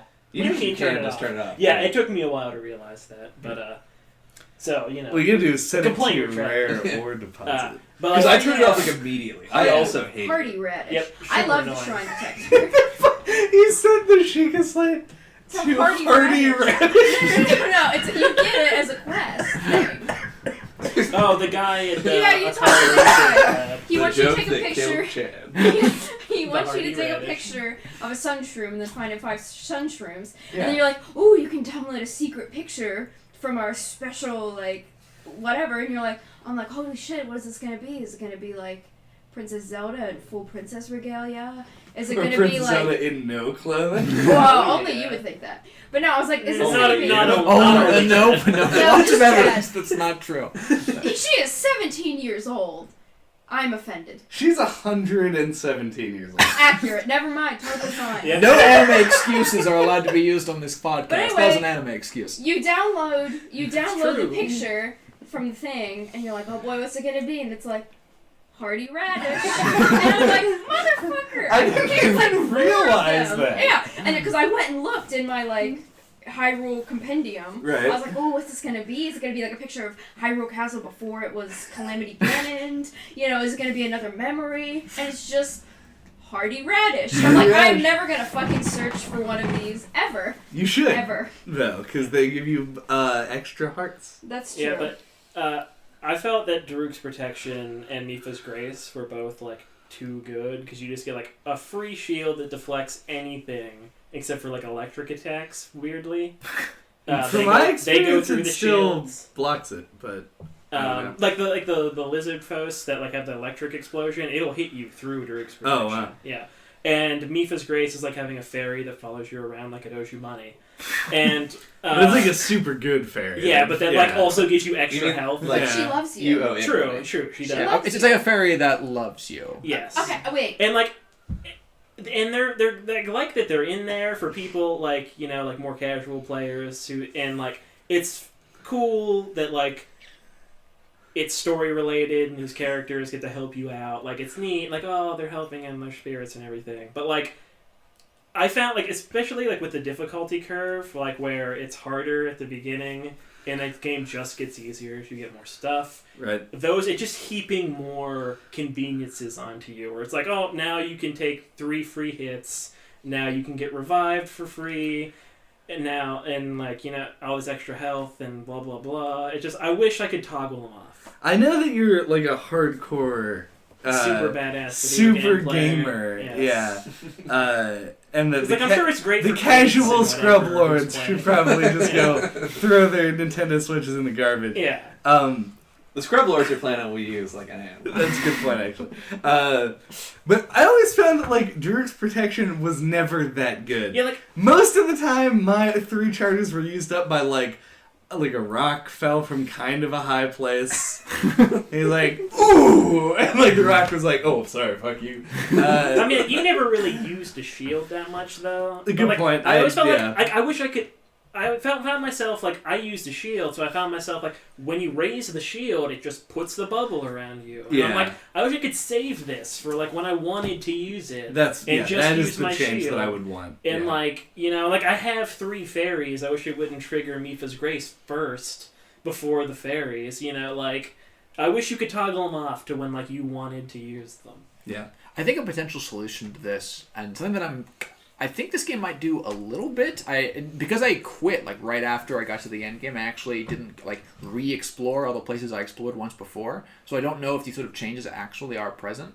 But I wish they would have worldwide scaled up the difficulty of the combat encounters as you went. They do. Was that included in dungeons?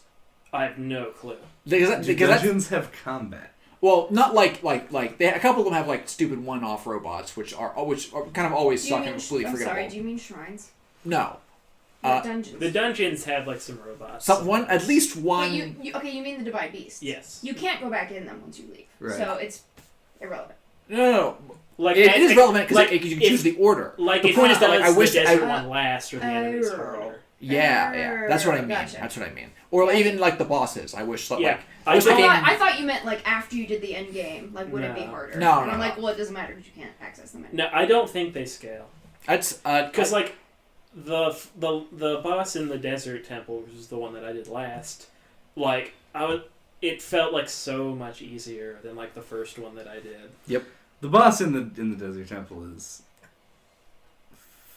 fucking impossible.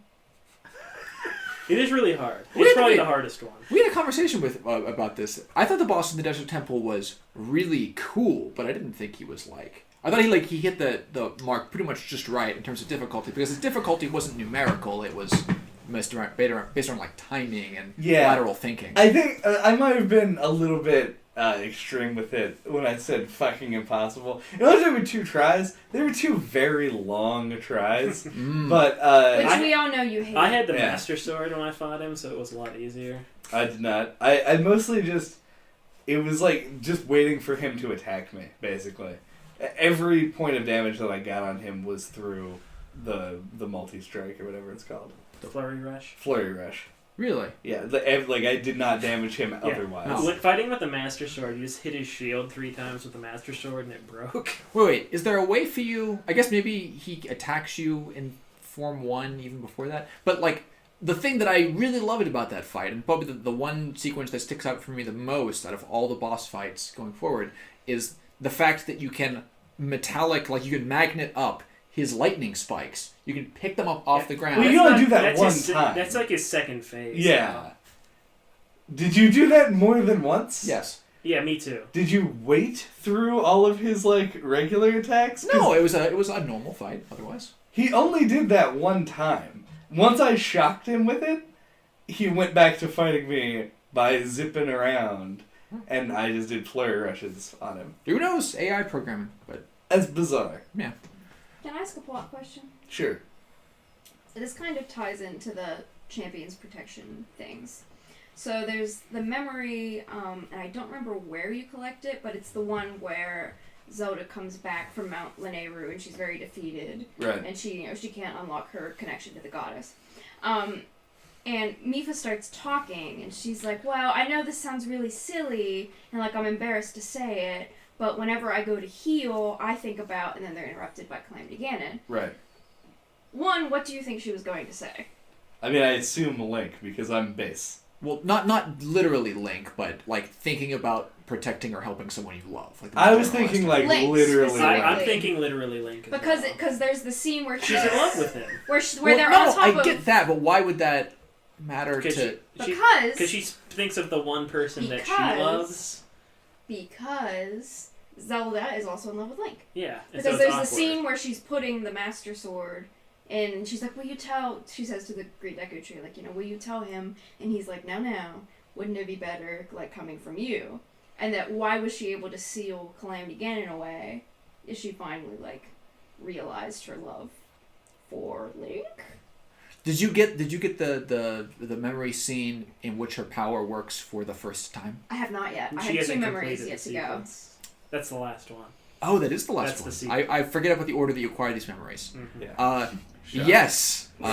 Correct. Woo! There's a sequence in which Link gets his ass handed in it. It's a really important narrative moment for like her building This out. one I wanted to bring up with you as the only other person that's played Skyward Sword. Yeah. Did you like the nods to it, like the very specific ones? Which ones? I Like honestly... that last scene where like the sword like glows and it's the Fee sound effect of like the blah blah blah blah, like her talking to Link or her talking to Zelda through the sword. I have no idea what you're talking about. Well, she does. Did you like Zelda the shrine that specifically- was like the Skyward Sword shrine where it was impossible to control? And Fuck it was you. bad. Zelda does specifically say in the scene where she's putting the Master Sword back that it talks. that it to talks to her. her. Yeah, like Yeah. in that very last scene, the sword glows purple, and it's Fee's voice coming out of the sword talking to Zelda. I missed that completely. I was so confused near the end of the game where like one of the last scenes is Zelda saying like, Yeah, I can't hear the sword's voice anymore. She's finally unlocked And the I was like, ability. the Master Sword fucking talks to yeah, her? the And I ability forgot about to Fee. talk to Fee. That's awesome. That's beautiful. That's I love not that. awesome or beautiful. like Fee as a character. What are we talking a lot. about next time? I really liked We're it. far away from that. I really like. The reason why I would brought like this that up in and the where I podcast thought it was a soon. good closure moment was it's like, do you like platonic Link and Zelda, where it's just they're buds and they, he's her protector and she's, the protector of the realm? Or do you feel like there is like a romance thing? Because again, for the second time, like after Ocarina of Time, you have a Zora woman who's like quote unquote in love with Link. Right. There's these other romantic interests, or is Link asexual? Is he just like an entity? I don't know. I want to talk about the narrative stuff. It's I think it's a game by game basis. Like in Skyward Sword, it's set up specifically as a romantic relationship, and it's more satisfying to think of it that way. And I think it's kind of set up like that in this game as well. I think they're trying to add a degree of realism with the love triangle thing, where like this other girl likes Link, but like he likes Zelda, and Zelda's like trying to do her duty, so she can't like Link or whatever. So they try to like set it up It's like very some, like Jim and Pam from The Office. So like they try to set up like some drama like that, but it's all done through like backstory and stuff, so it's not very developed. But I think it works. I mean. Also, one of Link's like girls is dead, and the other one's in like a sack of fluids. Yes, one's in a sack of one, Life's but hard, she's man. alive, so that's a plus.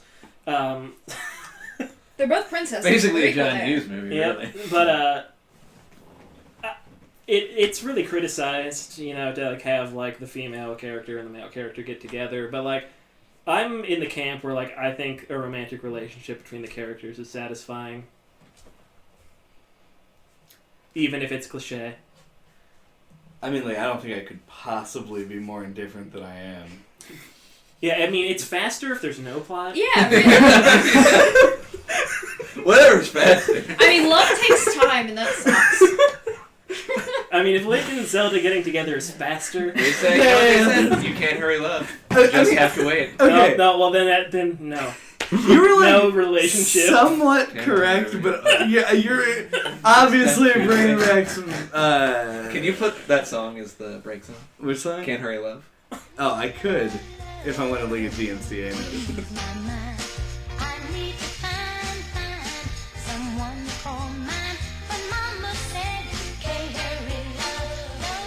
Alright, how are we coming back in? Hot. Coming in hot. Weapon degradation. That's the way Oh we yeah, end this weapon bullshit. degradation. So I've seen a lot of people Well, actually, complain about I never this. defended myself about the me saying that I didn't give a shit whether or not. They If were we're, in love or not. if we're doing a 2-part episode, we're going full hog, I guess. Full hog. No, full hog. Full hog. Full That's hog. Calamity Ganon is full Is hog. full hog. Full hog. He's like 98% hog, regardless. My point was not necessarily that I didn't care, like, one way or another about how the narrative played out. It's just, like, the way that this game treats its narrative, not that it's a bad thing, but it's because it is all retrospective. It's like, do we really care necessarily about what the complications were between these two characters when the obvious important characters in the game are Link and Zelda, and that is the hard line. So when you say these characters, do you mean everyone who isn't those two? Yeah. Like, I feel as though the game treats those characters as important to the overall plot, but as we were discussing before, it doesn't fully flesh them out in a way that makes them important to the resolution. Because they just are not. It's Link and Zelda and Ganon, as it always is, and always will be. Well, that's what my question No, was. I've Is heard because obviously in this love triangle, there's kind of... Well, no, it's not actually a love triangle. But there is always, like, a weird... I mean, you can look at this with, Peach and Bowser. Yeah, there's, like, a big, vaguely animalistic man who, like, kidnaps the princess, and then the hero has to come... So it's, like, a trinity thing. So, like, is there, like, a weird, like... lust, pseudo love, or is it just like they're all like these eternal beings and it doesn't matter Well, because they're in constant like Right. You mean I don't like think the questions that you Nintendo's- ask? Sorry. yeah, like I mean, is it just like is it a platonic thing because they're like the two sides of the triangle who didn't like want to fuck shit up and like I rule didn't- Hyrule for power, so they're just gonna hang out now I don't and they're know. gonna battle Ganon, or is there like inherently like a love element to it, or does it ruin something about the relationship if they are like a romantic couple, or I think is it's it better if it is? I have many questions. I think it's a game-to-game basis thing, how they treat the relationship. And I think that you've put, even just in these past, this past minute, more thought into it than the story team at Nintendo ever has. Well, importantly, into this aspect of the story, Yeah, not because the whole story. I don't think Right. they're contemplating putting themes of lust and corruption into the relationship between Link and Zelda. Okay, I understand that English majors and lit majors No, get I'm a not bad rap of criticizing you. no, I'm just being oh, you're looking too far into it. They just wrote this. I'm just saying this is what happens. Okay. Is that we get a bad rap for looking at things for being too far out of context. Mm. But I don't think it's a coincidence that there's a Trinity thing, and then there's one creature that is bad, and then they take advantage of the woman, and then there's the young pure man who is involved and is okay, we can move on, we don't have to have any of this in the podcast. This is what's important to me. Maybe it's not important to anybody else. I got something to say about this. Yeah, I think you're overblowing our reactions to your question. I think that the Mario comparison is actually more apt than you might Another think. game where lust and corruption is very important. Exactly. No, I think that the problem there is not necessarily in. I don't think that Zelda's thematic elements make the story of the damsel in distress better or worse based on what they characterize Ganon as versus what they characterize Bowser as or anything like that. It's a flaw inherent in the medium and inherent in that style of storytelling. Because in the olden days, when one, people were not vocal about things that were problematic, and two, they didn't have a lot of elements with which to tell an important, a story that had characters that had depth, that was the way that they sort of bridged that gap, as poorly as it may have been done. And specifically with the Zelda comparison, especially in this game, in Breath of the Wild, I mean, they're trying to not have it just be two-dimensional as they've been kind of doing for a while with these games. One extreme or the other, it has been two-dimensional, and I think an important piece of information, and you guys correct me if you're wrong, because again, it's been probably 10 years since You I played guys this correct game. me if you're wrong. But if Good I way to stack the deck against the opposition argument. as my misspeaking Loser says what? always does. Yeah. But if my memory of Twilight Princess serves, doesn't Zelda explicitly barely care about you at all? Isn't Zelda characterized in Twilight Princess as just the ruler who just cares about beating Ganon and not really about Link as a person? They kind of tried to go that direction in Twilight Princess, where Zelda has been all consumed by her destiny, and the only thing she cares about is the end of Ganon. And so when you meet her, she's just get out of here. Yeah. I have more important things to worry about. Which I'm fine with. Yeah. Yeah. The point that I bring that up is that I don't think you can use at least the lust angle as a valid inference into Twilight Princess.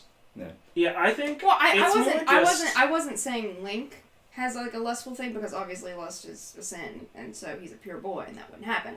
I meant Ganon as a very animalistic, lustful character kidnaps the princess, and again, this goes back to the comparison with Peach and Bowser. Right. Like that there's always a weird pseudo-sexual Honestly, I feel like there's more of a sexual undertone with Bowser and Peach than there's ever been with Ganon and Zelda. That is an issue with I writing. agree that it's irreducible on some level though. Because I think all they're going for with it is just it's just the classic trope of the damsel in distress. I don't think that trope has roots in that, but underlying. I don't think that Nintendo is putting it in there because of that. No. Though. But Okay, it is it's an inherent part of that trope.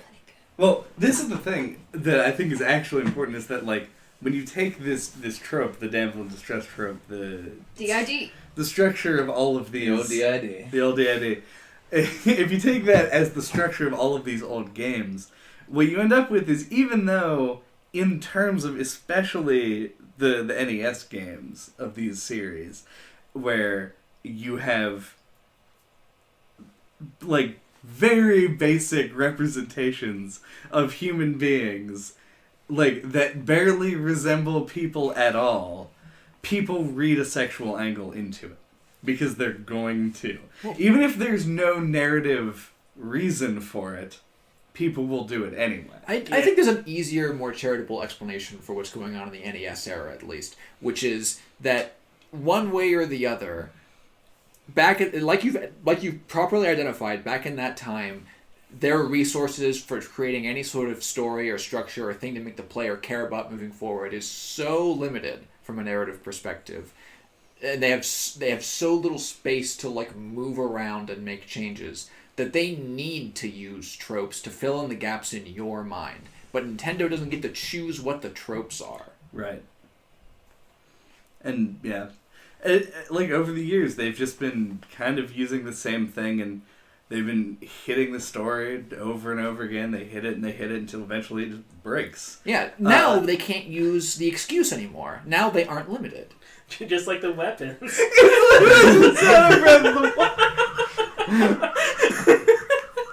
You know, you hit those tropes so many times with one of those Moblin. With a Moblin only like 3 or 4 times. Yeah. And then and I'm telling you, it's breaking for me. Yeah. It's done broked. It's broke. So, that reminds me of something else I wanted to talk about, though. The weapon degradation in this game.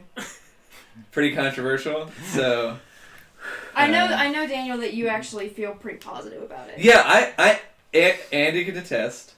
I can't remember if in the podcast. I can attest. Attest. Okay. Attest. Possibly also detest in the right context. Gotcha. Also, I can't remember if in the podcast universe you're Andy or Andrew. I'm Andy. Andy. Okay. I forget if in the podcast because I knew you're they would Andy call or me you're by Flim name, so Flam. I normally fucking hate degradation of equipment in role-playing games. I find it to be like, and it is like a traditional element of like it was in Diablo, is one that comes to mind readily for me. Dark Souls. Yeah. Dark Souls, obviously, it's the classic, even before Diablo. But it always struck me as like a totally worthless, like it's just annoying. It's like a time sink that has like no real rewards. I think it actually really works in this game. It shocked me that I liked it as much as I did. I've heard your argument, that like thing that you said just now, a lot. I have never felt that way. What argument? He just said he liked it a lot. No, the argument before about how not liking the degradation. not liking Just degradation. that part. Generally. Yeah. I feel exactly the same way as him. Right. And I think the difference is, whereas like in something like Dark Souls, Super it's there as a way to be like a degree of realism, or like, oh, you're bashing your weapon off of stuff, it's gonna degrade and break eventually. But it's never thought of with any more depth than that. It's something that's just like very surface level, like that would happen in real life. Throw it in there. And like, and like it's very shallow, and it's like either you'll forget and neglect it, and your weapon will break, and you'll be like, fuck, or it's a minor inconvenience you'll never have to really like worry about or in any meaningful way. And in Breath of the Wild, they were like, okay, in Wind Waker you could take the enemy's weapons. Everyone liked that. That was cool. Let's try and do something like that in this game. And then they were like, well, how about all the enemies drop their weapons? How about they're constantly dropping them, you have to pick them up and like keep restocking your inventory. And, okay, so if that's going to happen, then they're going to have to break so that you can keep replacing them, because they're going to keep getting dropped. And the whole game's designed around it to the point where it really works because it's been thought out and it's been properly implemented and it's not just tacked on. I think a simple way of explaining why I think it works in this context and doesn't work in other games is all the other times I've ever encountered equipment degradation, because of the other mechanics of the game, all it serves to do is just interrupt your fun. Like, because in in Diablo, when your armor breaks, you can't just like drop it on the ground and pick up some padded armor that like it's an important piece of equipment that is the best you could find in the world up to that point. You can't leave it, and you're probably not good enough to keep fighting unless you just go back to town and get it repaired. And that's true of like all your major equipment. It's like all that happens is, well, shit, my stuff broke. I gotta just leave and come back. But the way that the mechanics in Breath of the Wild work, that's not true. Like, Right. you just cycle through stuff, and it's really a dynamic, and it doesn't interrupt the fun, and actually adds to it by adding, like, this new layer. And so it's not just a meaningless, like, stop everything you're doing and leave, and then come back. It adds diversity, which is the good way that they implement this system that's gotten completely lost from the older RPG systems as people kept scaling up like the coolness and rareness of loot in order to make the rare stuff that you find more important. It broke the purpose of the weapon degradation system that existed in those old games and turned them into pointless pieces of shit.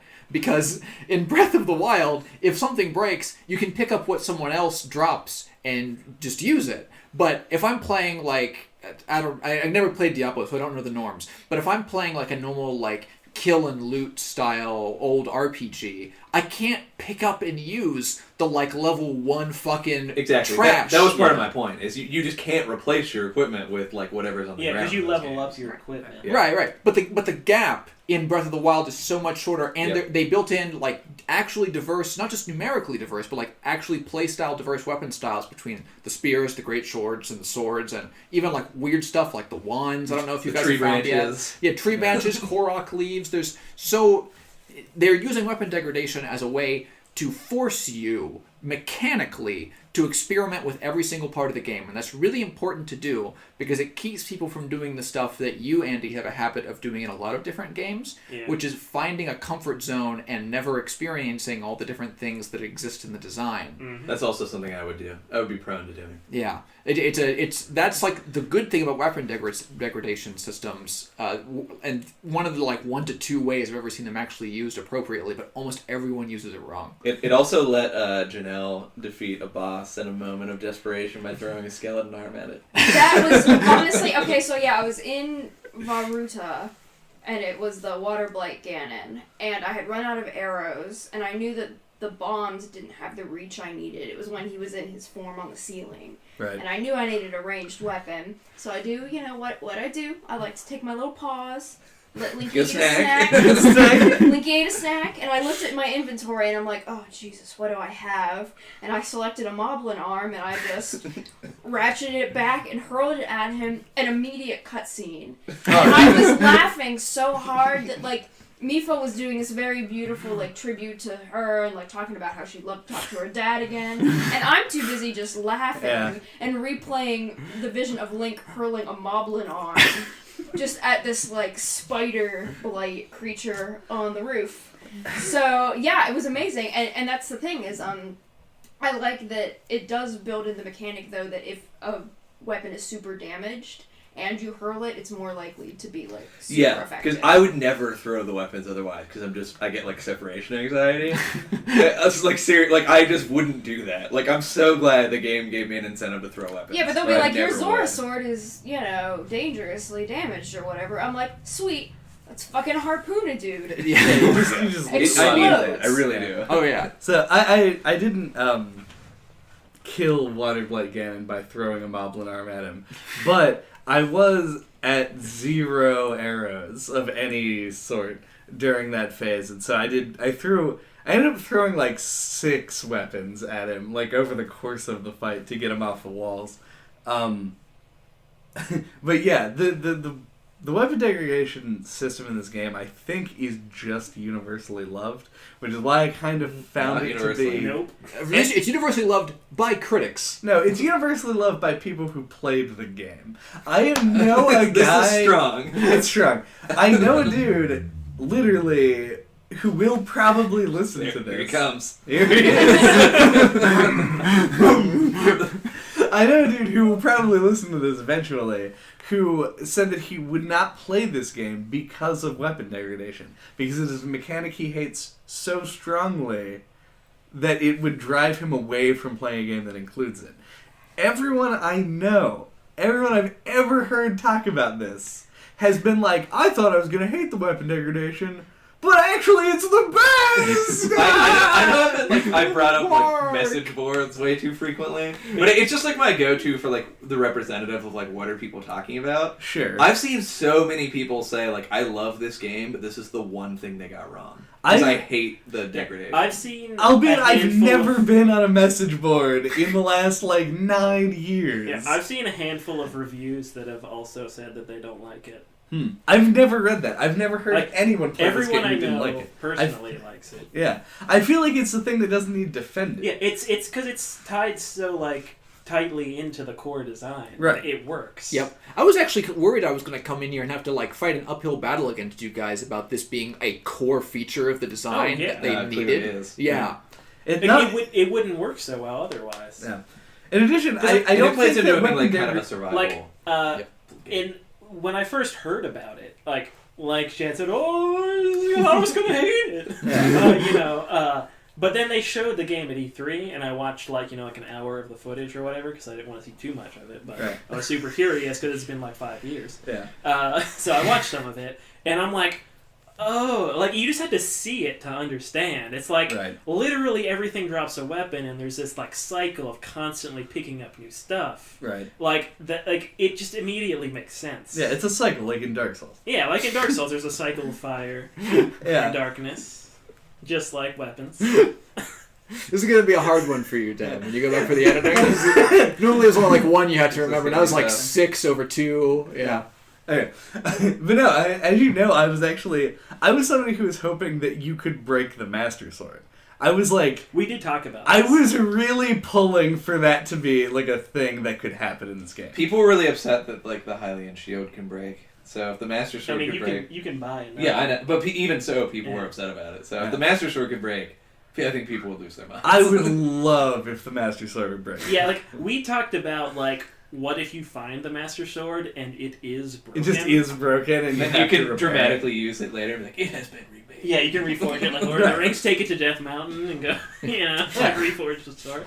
But if like you just got the other what if it was that, just the Lord of the Rings ripoff? How great would that be? You have a ring with you, you have to throw in the fires of Death Mountain. Chad would love a Lord of the Rings ripoff. But generally speaking, it wouldn't be very fast though. It would take 9 hours. Are there iron boots in this game? No. Speaking of speed. Well, there are boots that are made of Never mind. iron. But that just not bumped it iron down boots. 1 full star. You can't do an iron boots. You cannot do challenge. iron boots challenge.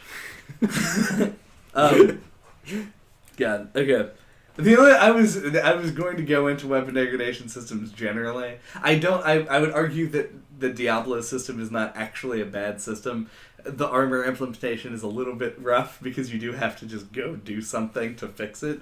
But it is a game that's about collecting shit. So like having it break is incentive for you to continue, but I feel like later entries in the Diablo series and games like Borderlands that are really spiritual successors to it kind of I don't know how 3 handled it actually, because I never really played 3. You never really have to do anything. Yeah. Because 2 it was still it was basically the same system as 1. Yeah. The more take Skinner kits box with you, though. drive of like just wanting to get better stuff, I think is generally a more compelling system than like you need to get stuff because your shit is wearing down and breaking. But generally, I think that weapon degradation systems are. I think it's a good system that just needs to be implemented in the correct context. But this game definitely does it well. Yeah, well, we at least agree that this game Yeah. does it well. Yeah. The only other note that I had, honestly, was that I was weirdly vocal when I was playing this game. Like, more so than I typically am, where I would just be sitting there totally alone. Janelle's very vocal when she plays games. I so. do. So I would just I sit love there and just be like, I do. whoa! Or like, well, fuck you, buddy. Or like, I can't Or believe like, that didn't work. Or I'll be like, oh no, here's a guy, and I'll be like, time to run away, and like swerve. I sing talk at them. You sing And, actions. or I'll be like, oh yeah, eat my shit. Just eat my shit. And like, as I'm throwing bombs at people from on high and they don't know where I am. Yeah, that's sort of a thing. Yeah, my reasoning is just that this game took me by surprise a lot more than most games do. Like, things that I didn't expect to happen would. Like, I would throw a bomb at a rock like to get gems out of it and detonate it too early accidentally and hit myself and then plummet off of a cliff and then like try to open my paraglider and it would go for like a little while and then there'd be a rock wall and I'd grab onto it not realizing that I was already out of stamina. I grab onto the rock, I fall into the lava, and that puts me right back up by the rock and there's a diamond sitting there. I was like, that was just really good. Like, that was a great moment. And I was like, very fast. It was really quick. Only a few seconds. Yeah. See, you were just an old video game hat. You were tired. You've been through some shit. You thought you'd seen it all, and lo and behold, you ended up getting blown into some lava and given a diamond. And like, that's all you need, really. That's it. I found the diamond in the. That's what I'm life's all gonna about. stop. Yeah. That's what life's all about. The diamond in the lava. The diamond in the lava. Classic diamond in the Dude, lava moment. Speaking of that, like, the knockback can be, like, hilariously long. Oh yeah. Like, you get hit and you just go, like, That's rolling true. down the mountain. It's really annoying Ugh. when you'll just like, I don't know how the game calculates like your roll damage. Yeah. But where you're just like, you're rolling, and then you roll like a quarter turn more, and then take like half a heart. It's like, really? Like, that was all it took. Link was just barely hanging on by a thread. It was like that little turn. Just did it. You love like hills and mountains that have like about a 50-degree angle to them because you'll just roll down them forever, like until you get to the bottom. It's a good time. It's a great chain. I had something that can probably be easily spliced into the prior Tiny Master Sword conversation. There's a tiny master sword in this game? Oh, that's awesome. It's like Yeah. a dagger sword It's like a of master. But, A master day. Yeah. Master. Like, goddamn, the balls on these people for gating the Master Sword mechanically and not narratively. Can you imagine, like, in a boardroom at Nintendo being the person who has to, like, present that as the moment? Like, one of the key narrative moments in the entirety of the Zelda series, the thing that you always expect is just going to happen eventually when it comes to you, so long as you keep having some forward momentum of some kind. Like, oh god, it's the whole Master Sword sequence, even like tying it into like the sort of whimsical Korok place and the way that the music swells every time you're around there to try and like go and make your next attempt at grabbing the sword. Right. The music, as a side note, I thought they used really, really well and reminded me of the way that I thought you, Andy, wanted music to be used in Dark Souls, sort of. Yeah. Super cut. Super good. But, like, what a great moment. Like, the moment I found the place that the Master Sword rested, I was like, this is the only concern that I have in this game now. I am doing nothing but finding shrines, getting hearts, and coming back every time I get a new heart. I had a really weird moment there because I had kind of a habit through this game of completing shrines and then just never turning in the spirit orbs. And What? Because it takes too long. It saves in the Trinity turns into at the same time. I mean, like, why It's go true. to that goddess statue and just... I mean, go frankly, to if the you shrine? couldn't skip the little cutscene at the start and end of every shrine, I don't think Chad would have even done any of them. Yeah. I mean, yeah, 0 out of 10. Actually, not To lying. be fair, those cutscenes are pretty annoying. They're always the same. egregious. Yes. They are a little they get pretty annoying. I was gonna The mention same that with the earlier. blood moon. The Ooh. blood moon rises. Oh yeah. Then why do you have to press 2 buttons to skip the Blood Moon cutscene? That is weird. Why not It's just weird. why don't you just stop playing But- the Blood Moon cutscene? I do agree with that. Speaking of the blood moon, though, first time that happened, It's fucking scary incredible. every time. Oh, yeah, right? Every Oh. time. I'm always like, what's Like, happening? you don't know it's You're coming. like, what is this shit? Yeah, like Yeah. it just the red wind blows in, and you're like, huh? Huh? You know, like, what? The little, like, Twilight Princess, like, embers that look like technology You're just like, sort of, like, oh. rise above Yeah. from the ground. Oh, The Blood Moon beautiful. itself is even later Beautiful. iterations are just always freaky looking Yep. and intimidating. Do they ever, in the game, I feel like I missed this, I never watched it the second time. give you a narrative explanation for why the fuck the Blood Moon exists? Because I never got closure on that. That's a side Well, I assume quest, it's like the isn't it? Blood Moon just in real life. Oh, Yeah, You're supposed yeah. to find out why the blood moon happens. Isn't that a side quest? Not a side I quest, didn't but a find guy says a guy tries to teach you about the Blood Moon, but he only explains like the mechanical implications Yeah, of the Blood Moon. I found him like way late in the game. I found him pretty early actually. He's like right by the shrine or the stable that's like through the dueling peaks. Yeah. But the thing that came to my mind was like, is it like filling up with like the blood of the enemies you've killed? Like you've killed so many, and then it just like triggers the blood. I can confirm. It's just a strict timing, right? Yeah, it's every 8 days. Yeah, you're wrong it's about not. that. It's not. I noticed It's this when random. going through the final boss zone. The blood moon happened twice in a single day for me. I also had that happen. Or did you go on like a huge murder spree that day? I don't know. I never figured out, like you said, apparently what triggers it, but I knew it wasn't daily like I thought it Yeah, was. it's a random chance. I don't know what the parameters are. There's a side quest. It's a shrine quest. The real shrine quest. You have to kill 3 Hinoxes, which if you ever run into them, are like the giants with the Cyclops eye. Mm-hmm. The way that I kill those guys, literally every time, is I spin around in a circle while they're still asleep, and I go like bonk, bonk, bonk, bonk, and then hit them with a burst of fury, so the lightning comes down. And usually they die in like one go, like they don't get to attack me. I did that. You have 3 charges on that attack. I killed one, got his ball, put it in the hole. Killed the second one, got his ball, put it in the hole. Killed the third one, got his ball, started walking back. A blood moon happened. The ball vanished and went back to him, Oh, who man. then respawned. I killed him again without a versus fury, so I had to learn how to fight them by shooting them in the eye with an arrow. Got the ball, started walking back. Second blood moon. 1 hour later. Yeah. I had to do it. So I killed him 5 times, basically. It was ridiculous. But we don't know exactly. It's just No idea random what and the I swore causes. that NPC said that it happened like every 8 days or something. Me too. But I've got confirmation here I mechanically had that just fucking triggers. It could just be a glitch. I Possibly. had Good. it happen to me like twice, where like it just happened twice in one day. Yeah. I was like, I mean, it's probably Okay. not a glitch, but I guess it could be. Maybe it's just another way Nintendo wanted to make the blood moon constantly terrifying. That's true. Some kind of Yeah. Eldritch Horror thing. In the Honestly, sky. I start trying to run faster, as if I can escape it. Yeah. Like, oh, I'm zigzagging up the Yeah. mountain, like, no! And what do I think's gonna happen? Right. Man. I don't know. The one other thing that I actually got... This is the one thing I don't want to spoil for these 2 guys. No. Alright, next time. what are we we're gonna talking about next time?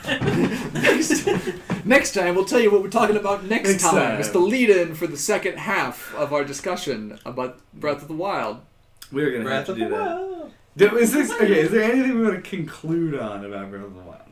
Don't be a fucking completionist about this game. Go ahead and be a fucking completionist about this game. If A lot you of are a the completionist, content is super quality. Ignore the Korax. Ignore the Korax. Oh, You're, do you know you're how on many thin ice there with are? Janelle. do you know how many? No, there No, are? not generally. Don't ignore the babes. Just ignore No. the ones that are hiding under rocks. Yeah. All the other 147 of them that you just can't find. because There are they're hiding. 900. Right. My Korax. point is, you might be able to find 900. 753, but the other 147, And you just let them go. Just let them alone. Let it go. Yeah. They're happy. They're waiting Mhm. for someone to find them. During You've hide and found seek. so many other Korax that they'll probably find the other They ones will. eventually. It's Yeah. it's hide and seek, but it's They'll send out a arbitrary search who party finds. with the ones Yes. you found. Yeah. And you'll be good. It seems like that guy at the Deku tree. He seems like a search party creating kind It's of the one dude. with extra mushrooms all over him. yeah, Yeah. with the cool hat. Yeah. Yeah. Yeah. Definitely. I know that guy. So don't ignore the Koroks. Just just go at your own pace. just only pay attention to the ones who want to hang out, and not the ones who want to hang out under rocks on remote mountains. That's it.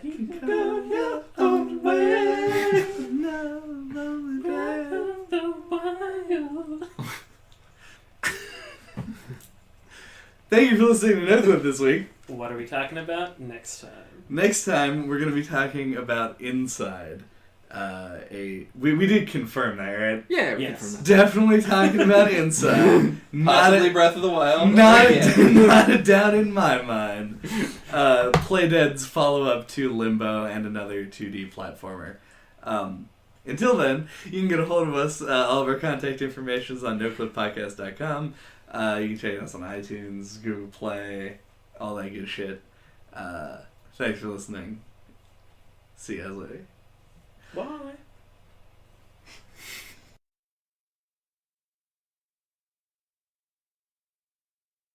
Yeah, to be fair.